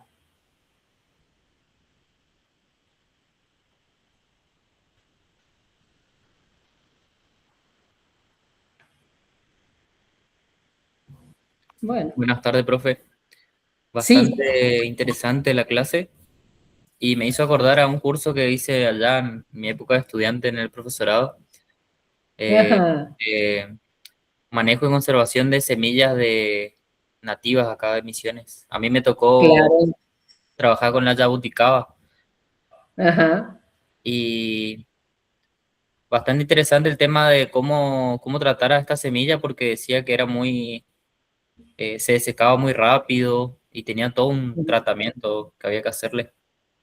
Claro, son semillas recalcitrantes. La mayoría de estos frutales, como les contaba hoy Fernando, son recalcitrantes, y si bien en el laboratorio de semillas están estudiando la posibilidad de mantenerlas por mayor tiempo en el banco, pero todavía no hay un método que garantice el tiempo indefinido, ¿no? Porque Ah, por el problema que tienen de que no soportan de la desecación y la conservación a ultra bajas temperaturas, ¿no? Entonces, por ejemplo, esas semillas, si uno pudiera extraer el embrión o tener un protocolo de embriogénesis somática, se las podría crioconservar y ahí sí garantizar la conservación definitiva. Pero bueno, ya el banco de semilla es un paso. Como le mostraba Fernando, la propagación, los bancos miniclonales es otra forma de garantizar la conservación, los ensayos a campo es otra, y mientras tanto vamos desarrollando los protocolos de embriogénesis. Sí. ¿Usted, profe, de acá, de Misiones, o no? Si somos de acá, Sí. sí, estamos acá en la Facultad de Ciencias Forestales, en el laboratorio Porque de... había chicos de ingeniería que estaban buscando, comento esto porque estaban buscando especies, árboles de jabuticaba, ¿viste? Y en el patio de mi casa hay uno, por eso les comento nomás, ¿viste? Bueno, buenísimo. Nosotros ya hicimos toda nuestra colección, pero siempre está bueno saber. Por ahí podemos comentar también, ¿no? Me parece en el laboratorio de semillas, Fernando, creo que les puede interesar. ¿Dónde estás vos? ¿Dónde es tu árbol? ¿Dónde? Acá en el kilómetro 3, cerca de la facu. Ok. Sí, tenemos material de esa Sí, zona. hay material. Sí, Acá. Por ahí necesitan una fruta o algo. Claro. Contactar. Bueno, muchas gracias, Walter. Buenísimo. Genial, genial. Sí, para cultivo in vitro estamos constantemente ahí. Eso fue lo que estuvimos haciendo hace un tiempo, cuando antes de instalar este ensayo, todo el mundo preguntando, alumnos, colegas, y Sí. así hicimos la colecta, ¿no? Un poco de toda la distribución natural, tan amplia como podíamos. Bueno, y así, Exacto. con la colaboración de gente así como vos, que nos ha aportado su material, y bueno, estuvo muy Le bueno. conozco a Brisa Espíndola también, mi amiga que se recibió hace poco. Sí, ella trabajó en el tema de morfometría, nos ayudó mucho, y enraizamiento también. Sí. También yo no comenté, bueno, comentamos, Patricia, que se está haciendo la caracterización molecular de este material que colectamos, digamos, en un convenio con la Universidad de Florianópolis. Claro. Ellos están trabajando ahí con microsatélites, con este material. Hay una colega nuestra que llevó material de acá, de nuestros ensayos, y en este momento está haciendo ahí para hacer la caracterización molecular, además de este material. Así que, como que bueno, es algo que esperemos que sea más completo. Lo único que queremos, sí, si podemos agrandar el número de número de ensayos. Tenemos hasta ahora 3 ensayos a campo, queremos tener más, porque, bueno, para poder captar más variabilidad, ¿no?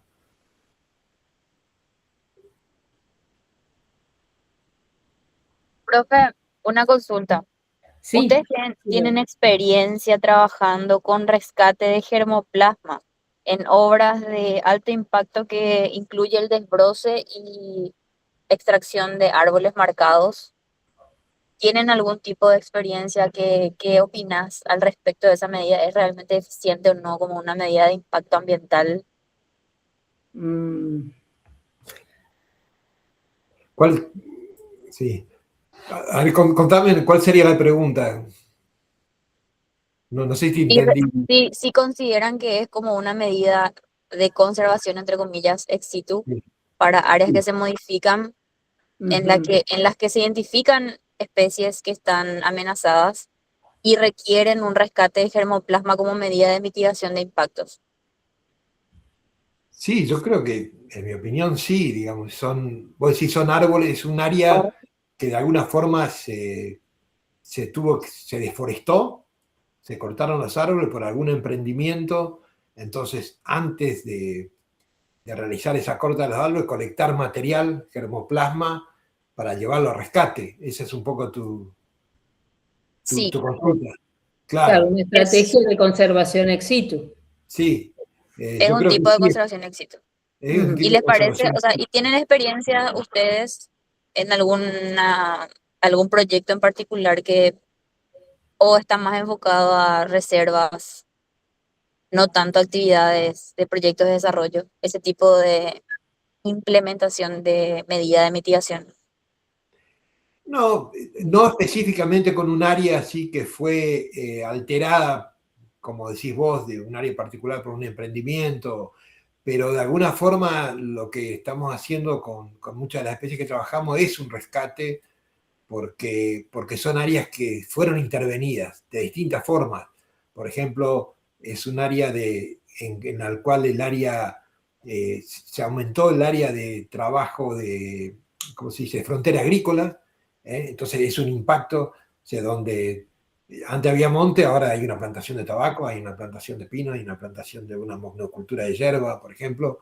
Entonces, de alguna forma ahí el trabajo está conectado con ese tipo de alteraciones.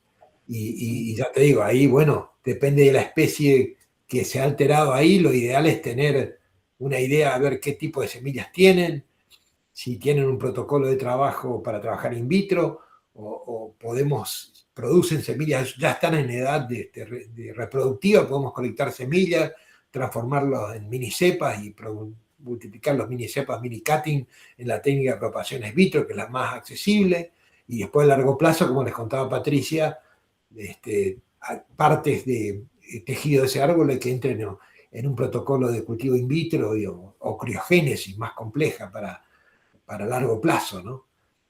Sí, incluso bueno, de una forma más sencilla, si uno no puede avanzar en eso, es cosechar semillas y si las semillas son viables, hacer bancos a campo, los ensayos como los ensayos que hicimos.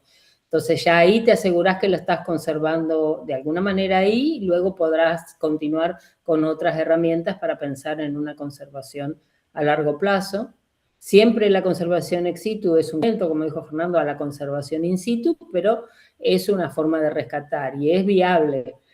Por supuesto que, porque si tenemos esa tecnología, nos sentimos con la libertad de destruir todo el monte o todas las reservas que tenemos, no. Pero bueno, en último es una herramienta de rescate viable cuando hay una necesidad, ¿no? Es el caso Está bien. particular que hablas, Rebeca, ¿tenés identificado el área? ¿Saben qué especies son las que son afectadas y demás? Sí, están marcadas, son árboles en su mayoría, pero Ajá. normalmente los tiempos fenológicos de las especies para poder hacer esos rescates no coinciden con las Mm, está bien. Y por lo menos cosechar horas semillas. las fechas de inicio de obras. Yo que con rescate de semillas no yo creo que deberían implementarse otras técnicas de rescate que no sean a través de semillas, en temporadas en las que no coinciden Y son, con la sí, producción de semillas. ujú. Y son especies, son latifoliadas, son coníferas, ¿qué? Son latifoliadas acá de la selva paranaense, ¿qué región es? Son de Bajo Chaco, Chaco húmedo, está Schinopsis balancea, Ah, ajá. Aromita, Acacia caben o ex Acacia en el Tuma. Todas las especies de Chaco húmedo serían. Bueno, ahí una alternativa es, por ejemplo, el injerto, porque si ustedes pueden colectar Claro. púas de esos árboles y pueden injertarlas en plantas juveniles, ahí están preservando esos genotipos que van a ser Claro. afectados.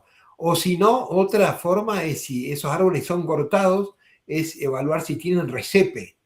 Si tienen un recepado, generalmente ese recepe es material que puede usarse en propagación por estaquía, y es un material que va a ser juvenil, y normalmente en la tifoliada, cuando es un rebrote, como yo le explicaba en la clase, que proviene de un recepe, tienen muy buen porcentaje de enraizamiento, así que ese sería como una vía directa, digamos, o injerto, tomar púas de ese árbol antes de que se corten, Entonces, no semillas, porque vos decís que por ahí no consigue la etapa reproductiva, tomar púas para injertar, o si no, el recepo, después que se lo corta, estar atento. Generalmente, enraizar una púa de un árbol adulto es más difícil, por eso te digo injerto. Se podría, pero son más recalcitrantes a ese enraizamiento en general las especies leñosas. No sé si entendés, Rebeca. Súper, profe, entendí que sería por reproducción vegetativa antes que Claro. por material, semillas sexual. Claro. Otra Está forma bien.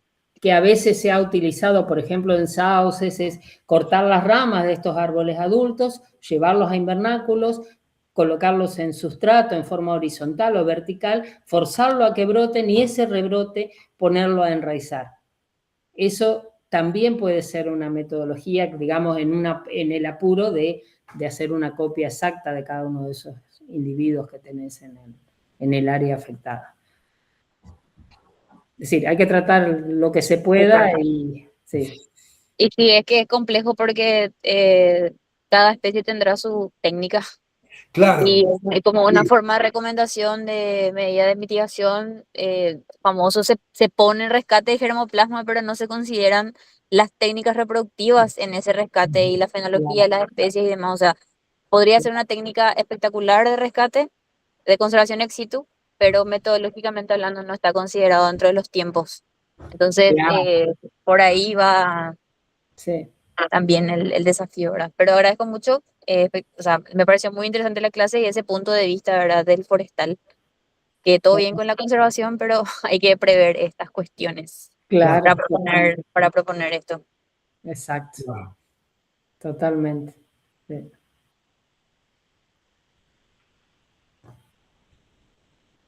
Bueno, Bueno, interesante. Sí, Sí, la verdad que interesante la situación que planteaste, Rebeca, así que, bueno, mañana vamos a trabajar un poco en clase con algunos planteos y estrategias. Gracias, profe. Gracias, gracias. Rebeca, ¿estás en la universidad en Paraguay o dónde estás? Sí, yo soy paraguaya, soy ingeniera ambiental, Ajá. trabajo como consultora ambiental en evaluación de biodiversidad y planes de gestión ambiental y demás. Pero bueno, me metí a esta especialización para ser un poco más bióloga. Claro. Está bien, buenísimo. Buena Entonces, combinación. no sé, me interesó mucho, todos los módulos tienen así un extra dentro de mi formación y bueno. Entonces, Bueno. me parece genial porque, bueno, desde el punto de vista de la recomendación, o sea, la perspectiva profesional que proyecto es, bueno, es un impacto, veamos las medidas, y uno encuentra en revisiones y lee y demás, pero específicamente dónde direccionar es cómo derivar a un paciente, ¿verdad? Y hay Sí, que tener esa información para poder dar al mejor especialista el caso. sí, sí. Y Sí. hay muchas diferencias, normalmente ese es el tema, a veces no se puede extrapolar fácilmente las técnicas o la estrategia de una especie a otra. Por ahí te va muy bien con una especie, pero esa tecnología por ahí no se puede extrapolar a otra. ¿Sí? Cada una tiene sus mañas, digamos. Por eso, bueno, sí, si tenés una lista de especies, por ahí hay en algo que te podemos asesorar ahí. Claro, buscar algún... Ay, profe, ahí tenemos un inventario de base que hicieron unos forestales botánicos. Okay. Y con esa información tenemos así un mes para tomar esas decisiones y bueno, por ejemplo con epífitas, si hay renovales, juveniles y demás, ¿verdad? Pero para los árboles de gran porte con DAP de más de 15, ahí es que tenemos complicaciones porque bueno, ya no sé, o sea, si no están fructificando no se puede hacer más Claro. que eso que piden, pero bueno, si hay otras técnicas que sean viables, que se puedan hacer en este periodo de tiempo y que no conlleven un costo extra de lo planificado para este componente en particular, todo es bienvenido. Yo creo que una de las cosas rápidas por la situación que me estás contando es la técnica de injertos, sería fantástico. Si ustedes tienen ahí personal disponible, hay gente que es muy artesanal el tema del injerto. Hay gente que lo hace en forma muy, muy casera y artesanal y que tiene mucha mano para hacer injertos, es muy buena. Y si ustedes tienen localizado ahí, yo diría ese sería un buen momento de poner fichas ahí porque en el caso de esos árboles, tomar púas y hacer injertos sería una forma de establecer después un huerto clonal que después eso te va a favorecer porque te va a adelantar la floración de esos árboles que estás rescatando. Esa es una forma viable. Ok, voy a anotar eso. Y entonces podría haber chance, bueno, ya que se puede considerar aprovechar el vivero municipal del área, entonces como que ellos ya van a tener esas técnicas más o menos fijadas de alguna manera y proponer eso, ¿verdad? Claro, Creo que eso por ahí podría ir la mano. Y eso es una vez que si tenés un personal ahí capacitado en ese tema de injertos, es relativamente accesible, barato, digamos, no es altamente compleja ni nada. Entonces, eso es lo que por ahí también el detalle está en el rescate correcto de lo que va a ser el injerto, entonces el esqueje. Claro, el esqueje, la púa que va a usar. Sí. El esqueje con púa, dale. Bueno, gracias, profe, espectacular el aporte. Me dieron mucho en 10 minutos. Gracias. Buenísimo. Bárbaro. Bueno, no sé si cerramos por hoy, si no hay otras consultas y mañana nos encontramos nuevamente. No sé si le contamos cómo trabajamos mañana. Bueno, sí, mañana traten de haber leído los dos papers, los dos artículos, las guías de clases y vamos a hacer algunas preguntas. Vemos que ahora pues vamos a charlar un poco más con Carla para cómo trabajar en grupos dentro del Meet. Nosotros estábamos acostumbrados con Zoom, pero de Meet no conocemos esta herramienta, pero está buena. Probablemente les vamos a dar algunas actividades de estrategias de conservación que tengan que resolver por grupos y luego nos volvemos a reunir para trabajar con esas respuestas y discutir un poco de estos temas. Pero ahí van a ser ustedes quienes van a estar exponiendo en la clase y defendiendo algunas estrategias, ¿no? Porque en líneas generales... No sé si tuvieron la oportunidad de leer los papers o los trabajos. ¿Alguien los leyó o no tuvieron la oportunidad de verlos? ¿No? ¿No? Yo todavía no. No, profe, Todavía no. Se Mañana. están riendo, salen ahí A en la última carita. hora. Bueno, ahora tienen herramientas que les puede ayudar a traducir esos trabajos. Por eso, digamos, creo que tienen tiempo todavía. Si pueden, si utilizan las herramientas. Utilicen los traductores disponibles, hay algún sistema de Gemini o inteligencia artificial que le ayude ahí a generar las explicaciones en español suficiente. Eso yo creo que le acelera mucho ahí el trabajo. Pero es casi imposible, digamos, nosotros nos gustaría darle material en español, pero la verdad que sigue siendo, no sé, el 80-90% de lo que se publica en inglés, y sobre todo si queremos darle cosas, digamos, que son interesantes y son abarcativas, bueno, sí o sí tenemos que ir a journals que están en inglés por ahí. Así que ese trabajo, por ejemplo, uno de los trabajos que le di tiene una primera y una segunda parte, o sea, hay mucha información, lo mismo de Nagel, de criopreservación, pero ese es un paper que habla de la historia un poco de la conservación ex situ y de la problemática que hay también, y hace una comparación también de la cantidad de bancos que hay en el mundo, de crioconservación, de bancos a campo, en fin, es bastante interesante, así abarcativo. Eso es lo que caracteriza, digamos, ¿no? Y las dificultades que hay en general, a nivel global, no solamente acá, en conseguir realmente financiamiento para sostener los bancos y que sean representativos, eso es un problema. Exacto. Bueno, es simplemente que ustedes salgan y ahí ya se corta la grabación. Nos volvemos a encontrar mañana, entonces.